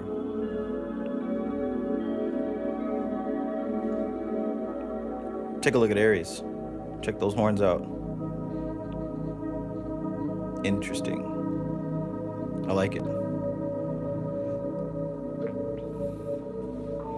We got water and fire. We talked before what the possible outcome of water and fire is. We're either dealing with steam or we're dealing with the flames being drowned out.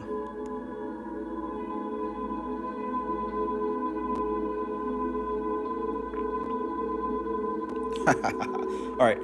Kaibub Studio says, yo, you got a gothic deck. If not, the modern witch is cool. I do not have a gothic deck. Probably the closest would be the Thoth deck, but as I mentioned before, that is not on me at the time. It was borrowed.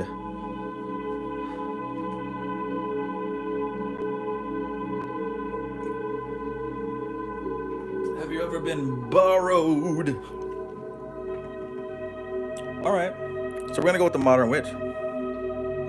Lesage Descotes says, anyone the Deviant Moon Tarot deck? I have not heard of that one, but it sounds like it might be pretty cool looking. Yeah, doing this a lot is making me want to maybe invest in a couple more decks. Not that I have any problem with the ones that I currently have, but I don't know. A variety may help. Gemini likes variety. However, Pisces also likes variety, but not necessarily the variety of a deck of cards. The Pisces might prefer a variety of things to dwell on. And in the spirit of that, let's begin this reading for Kyle.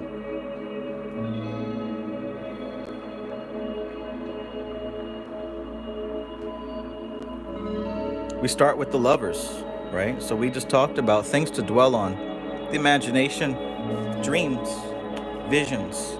We begin with the Lovers, which is in itself a card that represents Gemini.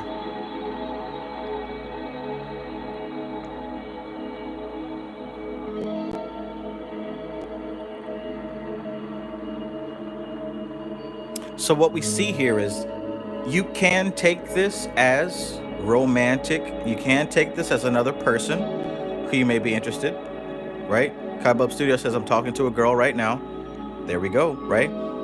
And the thing to remember with this also is that this card not only represents manifested love. Kaibub says she's interested. We went in a date earlier. Okay, so we're probably here. But just to explain the metaphysical aspect, the Lovers here represents the conscious mind, the human mind, the animal mind, the subconscious mind, and the transcendental God mind. You see, the conscious mind, much like the male, looks to the subconscious mind, much like the female, who is looking at the unconscious, the transcendental mind, who is, of course, has eyes closed, looking within to the ultimate aspect, which is unseen. So it is showing us the chain of command. But if you're talking to a girl and she's interested, and you already went on a date, let's see what happens next. Deviant Moon. Somebody might have to drop that Amazon link so I can check it out. Okay, so King of Wands. Now check this out. Before, when we kept pulling the Knight of Wands, and I kept saying specifically that it wasn't untamed raw energy, it had a little bit of a sense of direction. Well, this is its father. This energy represents that explosive, fiery energy that the Knight of Wands brought. But imagine that it's been around the block a few times. Hell, it runs the block. This is the type of fire energy that the Knight of Wands is trying to be. This is the type of fire energy that the Knight of Wands are all scrambling to become. So this is that established energy, right? This is that established energy. This is that same energy in its mature form. So let's see how that plays out and how that fits in with what we've got so far.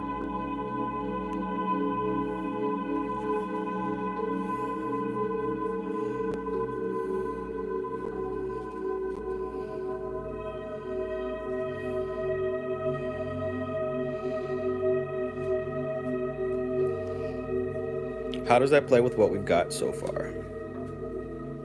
Ah, the Page of Pentacles shows itself again.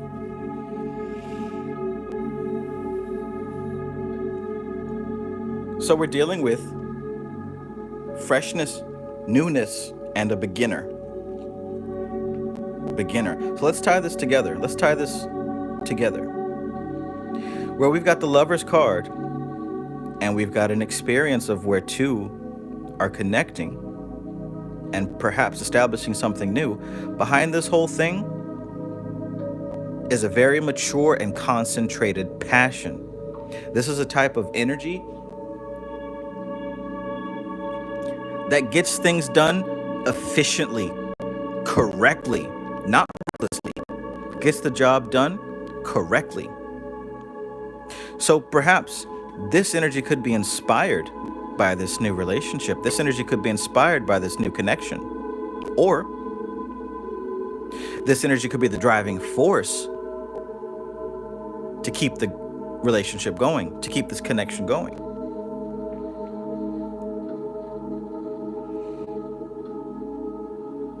And remember, even though this is an established force, this is actually something new. Even though this is a type of energy that is mature, concentrated, this might be the first time that you're utilizing it. And with this card showing up towards the end, it doesn't feel like that's a problem.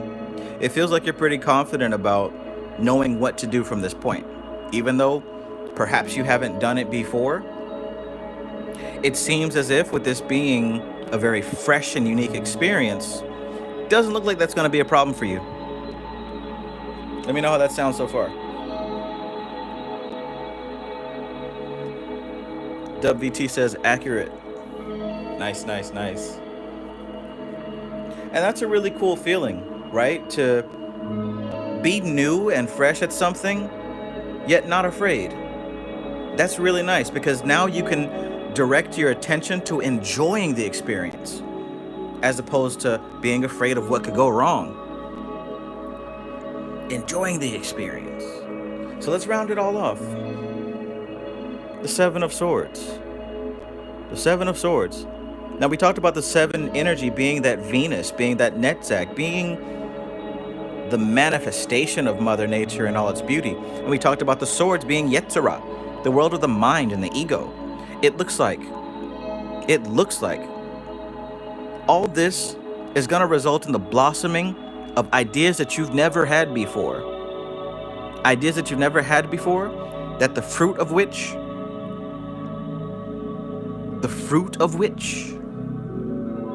are going to start to change your personality. The Lovers is a major arcana card. That means that it's karmic. The Knight of Wands and the Page of Pentacles, guess what? Those are two people. So if you said that you're new to dating and relationships, this is probably you. And this is probably the girl that you're dating. Interesting how that works. And the result of which being new ideas for the both of you. New experiences for the both of you. And that might not sound too exciting, but the thing is, we go through life with the same old ideas, running through patterns, just like animals do. right? Dig a hole, eat some berries, run around, go to sleep. But see, new thoughts and new energies are what leads to evolving, evolution, new places, new data, new life. New data creates new opportunities, and it's impossible to predict what kind of opportunities will stem from this. But it certainly looks like this person has their hands full. Star Lion says, I wish they had a Dragon Ball tarot. Oh, they do. They do.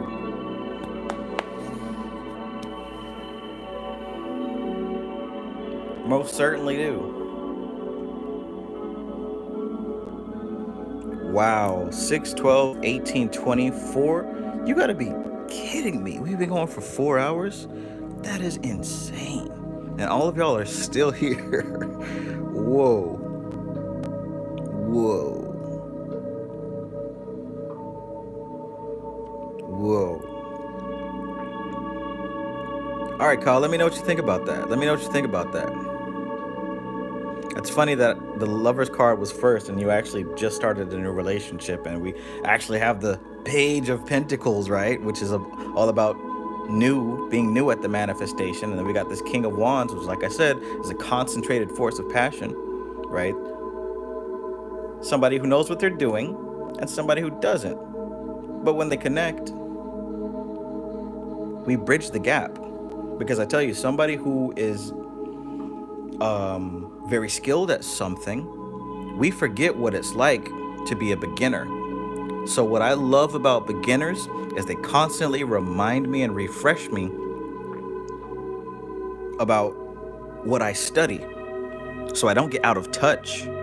See, there are some people who talk about this stuff and teach this stuff who are out of touch with reality, out of touch with their audience, right? They can't really speak to their people because they forgot what it was like to not know what they know.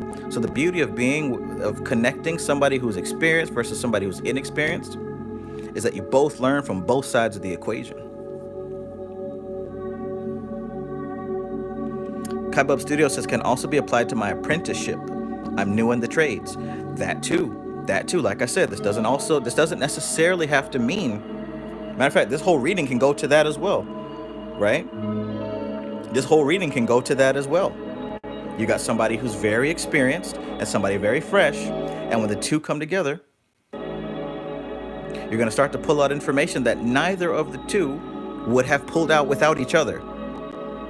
And as you can see here, she's walking away with her hands full. This is a very fruitful endeavor. Walking away with so much you can leave a little bit behind. That's called abundance.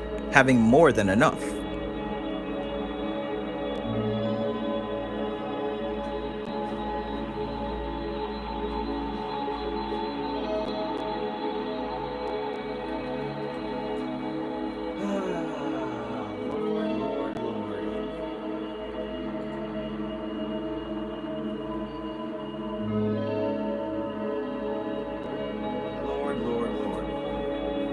Let me tell you, I love my YouTube channel. I love this audience. I love you all. Like, you all are special. You and me together as we do these live streams, whether it's tarot or book reading, or if I'm just talking about stuff, or if you're on here with me and we're talking about stuff, we actually create this time capsule bubble, right? I've been doing this for years, and y'all think that 5 hours is long? Y'all think that 8 hours is long? We have live streamed for 24 hours before. It used to be the norm to live stream for like 12 hours. You hear what I'm saying? Like 2-3 years ago, it was the norm. Every Thursday night and Sundays, mind you. So 2 days out of the week, we'd be streaming for like 12 hours. But that's not possible if you don't love what you're doing. That's not possible if you don't love the people that you're with. So when I say I love you guys at the end of my videos, I mean that. Because without you, literally, I wouldn't be doing this. Why would I get up here and spend hours of my time if this wasn't where I wanted to be, right? So I want to say that I appreciate you, whether you're a listening person who has never commented a thing, but you're here and you listen, Or if you're somebody who's active in the chat, I really appreciate you, because that's an opportunity for me to get to know you, right? And really, when you're in the chat, that's almost like having an input on the stream, because it's a conversation, it's a dialogue. It's not just me yapping. It's a back and forth. It becomes a community thing when everyone gets involved. So I appreciate you. I appreciate my moderators, right? Because I mean, y'all don't have to do that, but because you appreciate the integrity of this experience, you help to keep the trash out. So I thank you for that. For those of you who donate, thank you. Thank you. It helps me. It really helps me. One thing I learned is that sometimes we're up, sometimes we're down, and some people let the world know. But I'll tell you one thing with me, you won't know if I'm up or if I'm down, because really that's my business. I don't just be out here talking about all that. But I do tell you that you guys have helped me very much over the years, sometimes when I really needed it. So I appreciate you. And I'm saying that from the bottom of my heart. Like I said, I've been doing this for years. So, you know what I'm saying? Y'all know what I'm about. Y'all know what time it is. You know that I love this material and I love teaching it. I get a warm feeling whenever somebody is starting to figure it out for the first time and they really making breakthroughs. I get a warm feeling when I communicate with y'all, and over time, your life starts getting better because you start meditating and doing mantras and working with all this stuff, and it's actually making a change. I love that, right? I love that. That's a unique opportunity to be able to help people like that. You feel me?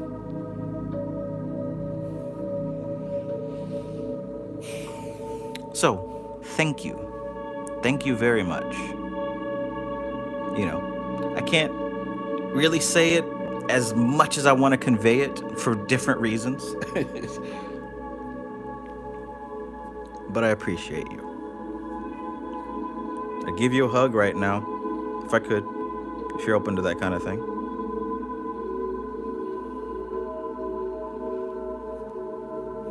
I Am That I Am says, much love. You are damn good at what you do, and you helped me tonight. I appreciate that. Thank you, brother. Enchanted Cottage says, I very much enjoy your readings, Travis. My pleasure. For real.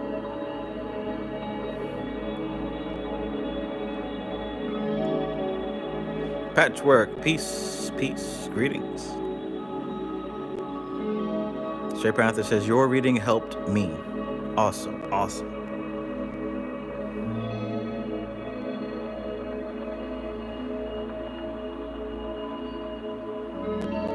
Star Lion says, like Mac Dre said, never will I let the world see me fail. Yeah, because one thing I learned is, man, if you fall, you're going to get back up. You know what I'm saying? Just bear with the inconvenience. You get back up. That's one thing I know. I've been up and down enough times to not be on here crying about it. Now, of course, I'm letting people know that my computer and my phone broke down, because that does have something to do with my channel. I use my computer and my phone to make videos. So that is a large reason why I haven't been making content lately. But other than that, I don't sit up here and talk about my problems. This channel is about learning the holy science. And that's what we've been doing, and that's what we will continue to do. It's kind of amusing to see these powerless people pop up on here and try to break that. Talking about this is demonic. You're more demonic than me.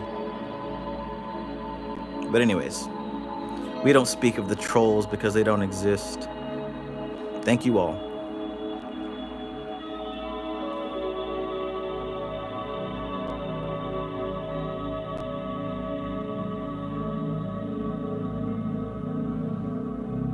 Patchwork, thank you. Patchwork says, hey Travis, got any reading for us cancers?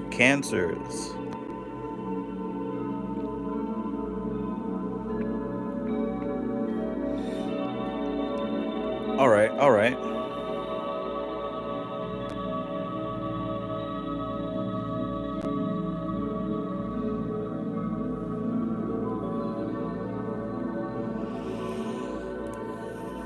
All right, Buckets, peace. Bucket says Cancer Sun, Capricorn Moon. All right, so tell you what, we'll do this. We'll do this. We'll do a Cancer reading. We're gonna do Cancer reading. Then I've got one for Amar, and then we're gonna wrap it up. All right, so we're gonna do a Cancer reading. Oh shoot, I've got to scroll up and get Amar's information.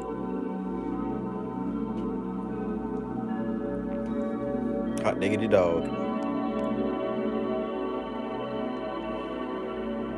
Hey, if somebody's like at home, maybe on the computer or something, and you have the time and the ability to do it, if not, that's fine. I'll just go on my computer. But if you could scroll up and see what Amar's placements were, that would be helpful. If not, then I'll just do it from my computer. But anyways, we're gonna go with Cancer. Cancer, Cancer, Cancer. Now look, we're gonna try something interesting. It's a joint reading. So I need you to communicate with me to let me know how accurate it is.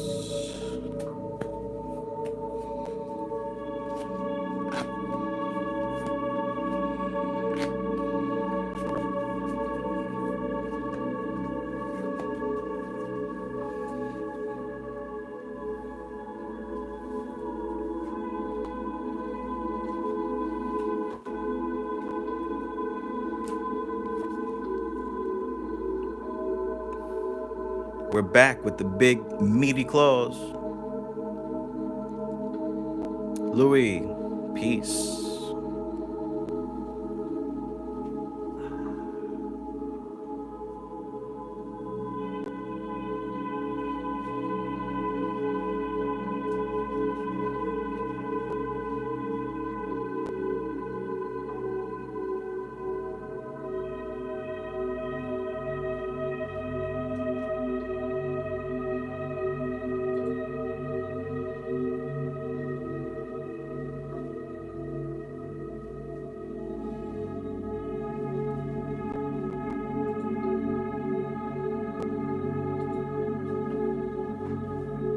All right, so Cancer, let's do it.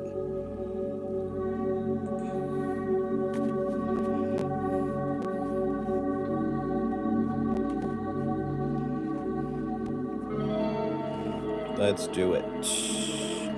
The Robin Wood Tarot is happy to be getting her shine.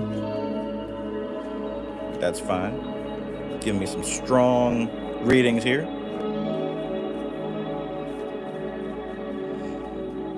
Oh, this one seems like it's wanting to be seen. Well, well, well. Somebody new joins the party. A new face. Looks like we have the Seven of Wands. Oh, never mind. Not a new face. We saw the Seven of Wands. And what it looks like the Seven of Wands is representing to us here is that you stand your ground firm even amidst opposition. Notice there below him are 1, 2, 3, 4, 5, 6 wands, all poking up. And boy, have they got a good angle to really make some hurting, right? We've got these wands pointing up, and there's one person against 6, right? But notice the confidence on this guy's face. Notice what's happening here. He isn't perturbed. He doesn't feel threatened to the point that he cannot win. He's got the utmost confidence. Now, the beautiful thing here is that the odds are against him. The odds are against him. Yet the reason that he's so confident is that he knows that he's got something on his side that's going to ensure his victory. And that sounds like the type of energy that's behind you right now. The type of energy that's behind you right now.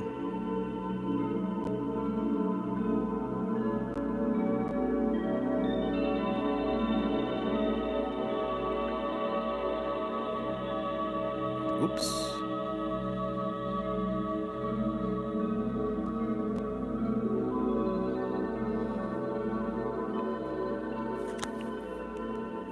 So, the odds are against you, yet you're still standing your ground. You refuse to give up. And what do we have next? Ah, look, man. All right. So we've got the Seven of Pentacles. We got the Seven of Pentacles. Now, that might be the reason that you are choosing right now to really stand firm, because you've got something worth standing up for. Looks like you've got something worth standing up for. There's something that you are proud of. There's something that you derive a sense of accomplishment that you've put a lot of work into. You put a lot of work into this. And it's worth fighting for. And you don't care how many wands are pointing at you from which direction. You're not going to back down. You're not going to give up, because you realize they're all just threats. They're all just threats and a promise, right? Or not even a promise, just a mention of opposition. But you know that you're never going to give up. You know you're never going to give up. You're never going to stop fighting for what you've built. So check this out, Cancer. Check this out, Cancer. And by the way, Cancer, the crab, the shell, right? The armor, the breastplate. Cancer represents the breastplate. Protector of the heart. Protector of the heart. Not just the nurturer, but the protector as well. The shield, right? This goes perfect. Cancer. The shield, the protector, standing firm, the pentacles, right? Protecting what you have, standing up for what's yours. Boy, I tell you, if I see that dude, I'm gonna do a backflip. Okay, all right. So we got the Ace of Wands. Look, even if you wanted to, you couldn't stop. Even if you wanted to give up, you can't do it. Because what you're protecting goes deeper than the physical manifested thing that you think you're fighting for, right? It might be your name. It might be your reputation. It might be your belongings. I don't know. Whatever this battle is that you are protecting, right? It actually goes deeper than what others can see. In fact, you can't let them have it because they don't even understand it. They don't even understand it. It's not even about the stuff. What they're trying to challenge you on, they can't even see you eye to eye about. Because this goes deeper than manifestation. We're talking about the highest point of the astral realm, the very heart of your dreams, the very essence of your soul. We're not talking about anything you can grab with your hands. Anamali says the Holy Grail, right? And look at how it overflows. This abundance, this wealth is something that hands can't touch, yet it blesses every hand that deals with you. Notice the fish and the mermaid, right? This might be why you're interested in spirituality. You might be somebody who has latent psychic abilities. Maybe you're able to tap into stuff. Maybe you were doing dream work. And now that I say that, maybe you've been building up your abilities yourself, and maybe it's people in your life, maybe parents or work or friends telling you that, this stuff is stupid, give it up, walk away from it. You're wasting your time. I can't believe you believe in that stuff, right? You might have people around you. That might be those sticks down there trying to knock you off your square. But what they don't realize is that this is something you can't, like I said, you couldn't give up if you tried. Because all that other stuff that they're concerned with has no substance. And what you have is the epitome of substance. You realize it and you see it. They don't. Talk to me. How does that sound? How does that sound? Cancer. This Cancer reading. Are you standing up for yourself? Do you have opposition that's attempting to challenge everything you've worked for? And do they simply not realize that you, like I said, giving up isn't an option? They could take all your books, delete your YouTube history, and you're still going to find the way.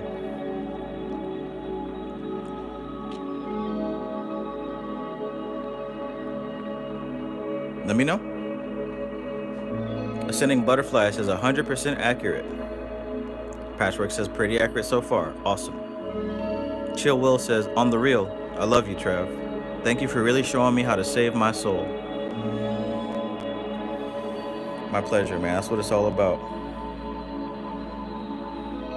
That's what it's all about. Patrick says, I absolutely am standing up for myself. I don't care what the naysayers say anymore. Right, man? Because what you understand that they don't, that they have nothing. That's why they're trying to take you away from what you've got. They have nothing, but you have everything. You couldn't give it up. Now let's round it all off with this fourth card. Well, look at that. The Lovers. The Lovers. Different deck, by the way. So here we have the Lovers card, and as I spoke before, the Lovers can mean an actual union between two.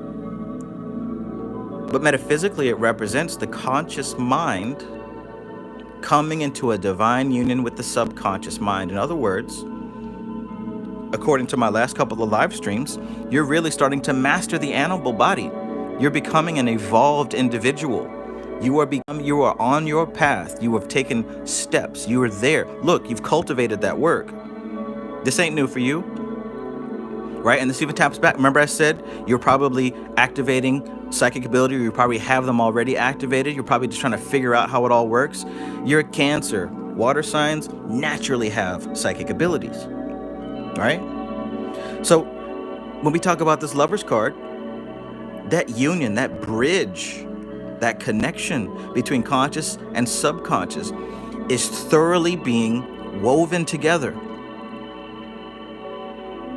And maybe right now you're starting to learn how to no longer lean on people to give you advice on what to do, because you're starting to hear the voice of your own inner light leading you, showing you what to do and telling you where to go.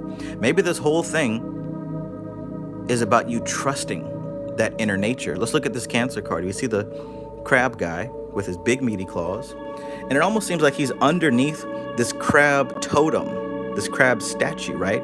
Almost as if he's allowing this spirit animal to protect him from any perceived danger, right? Or maybe that's not danger. Maybe he's come to seek the help of this dragon serpent. Either way, it might be a great idea to begin to trust your intuition a little bit more, to trust your subconscious a little bit more, to trust your inner self a little bit more.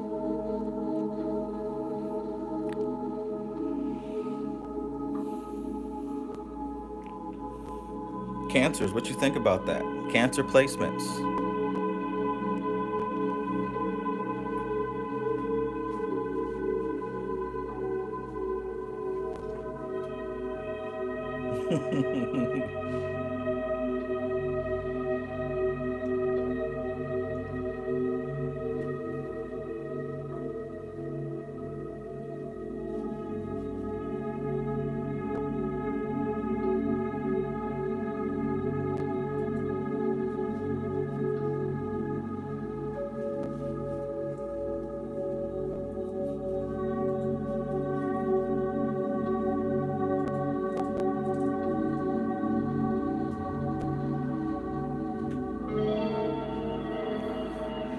Woo!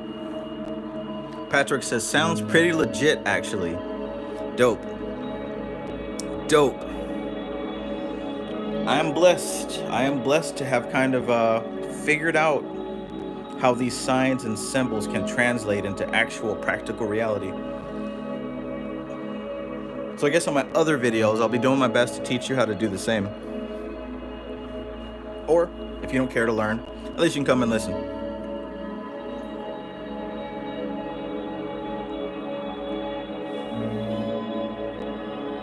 All right, I finished my coffee. And now we're gonna do the final reading for Amar I guess I'll have to scroll up and get his placements.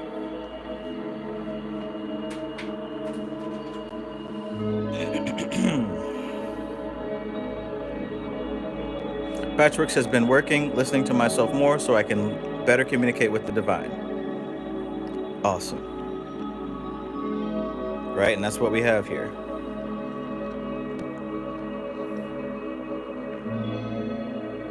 Care Bear says, I've been standing my ground and setting my boundaries, embracing going against the grain. Hell yeah. Abigail says, Cancer rising, definitely made me smile. Awesome. That's what I'm talking about.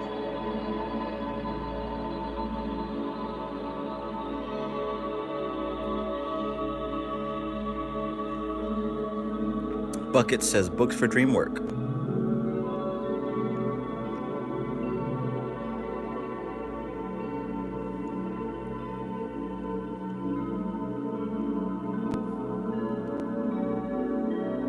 Starline says, really good upload tonight, man. Thank you.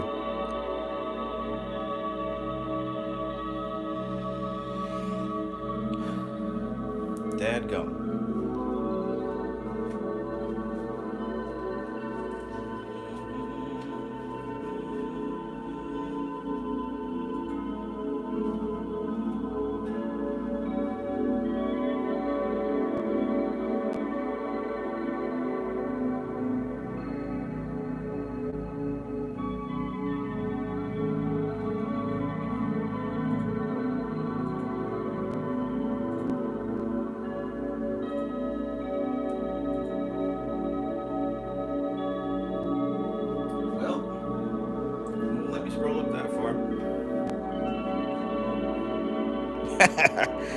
I guess I might have to message him and just give him a private one then.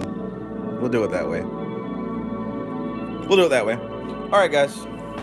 So, this has been really fun. Yeah. Care Bear says, seriously, the music raises my vibration. So peaceful. Yeah, I like this track. I mean, I just found it today, but it's been playing all day. Do you think that you'd listen to it? Like if I sent you the link?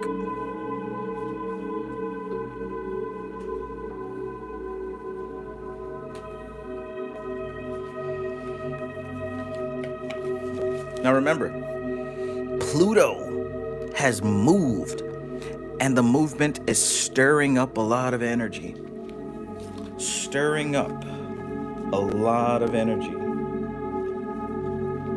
To the point that some of us are experiencing what we can call Knight of Wands energy. And what that means is an explosion, right? An explosion of energy that is looking for a place to go.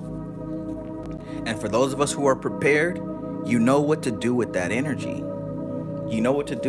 But if you're unprepared, the energy is going to go where it wants to go, and that might not always be the best option. Look, I read for the collective at the very beginning, and the first thing we pulled was judgment. This is the time for rebirth. Wake up. You see the burning pot, the cauldron?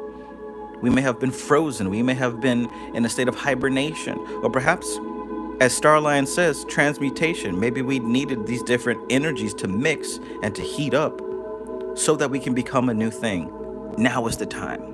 Utilize the energy that's here, and let's get it. Let's create the best version of our lives that we can have right now.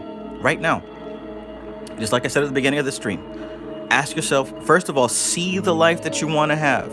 Then ask yourself, who do I have to become in order to manifest that? Who do I have to become in order to have that life?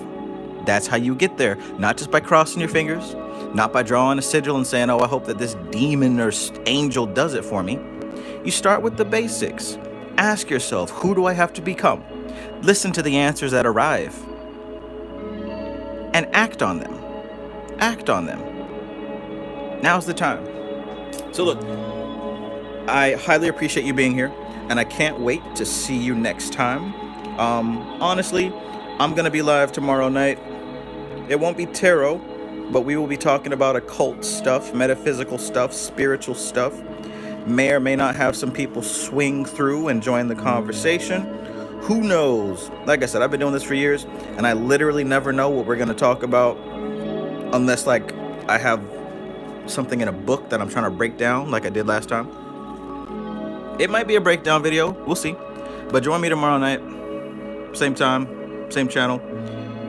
And we'll continue dropping these gems. All right? Keep studying, keep practicing. I love you all. Unicorns, white roses. That's the vibe. All right. All right. Now I got to get a new pair of gloves because I had to cut my finger out just to touch the screen. Or I could cut all the fingers off. We'll see. We'll see. Anyways.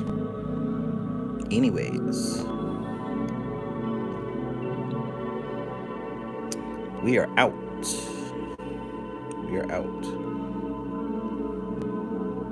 All right, so look, this is TK Trav, aka Travis Magus, here with LVX777. I love you all.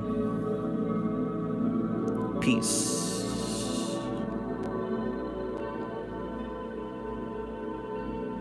Oh yeah, did you want this soundtrack? I didn't check what you said, Care Bear. Yeah, if you want the music, let me know and I'll post it.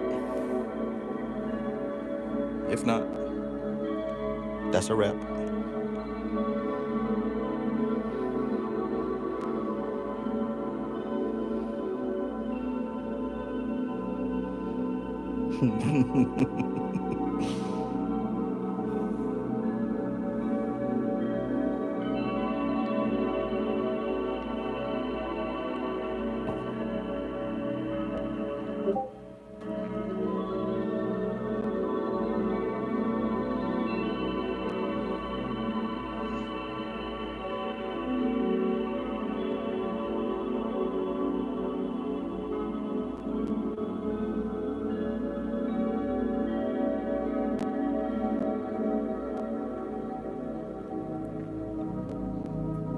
Be nice to your collection of decks.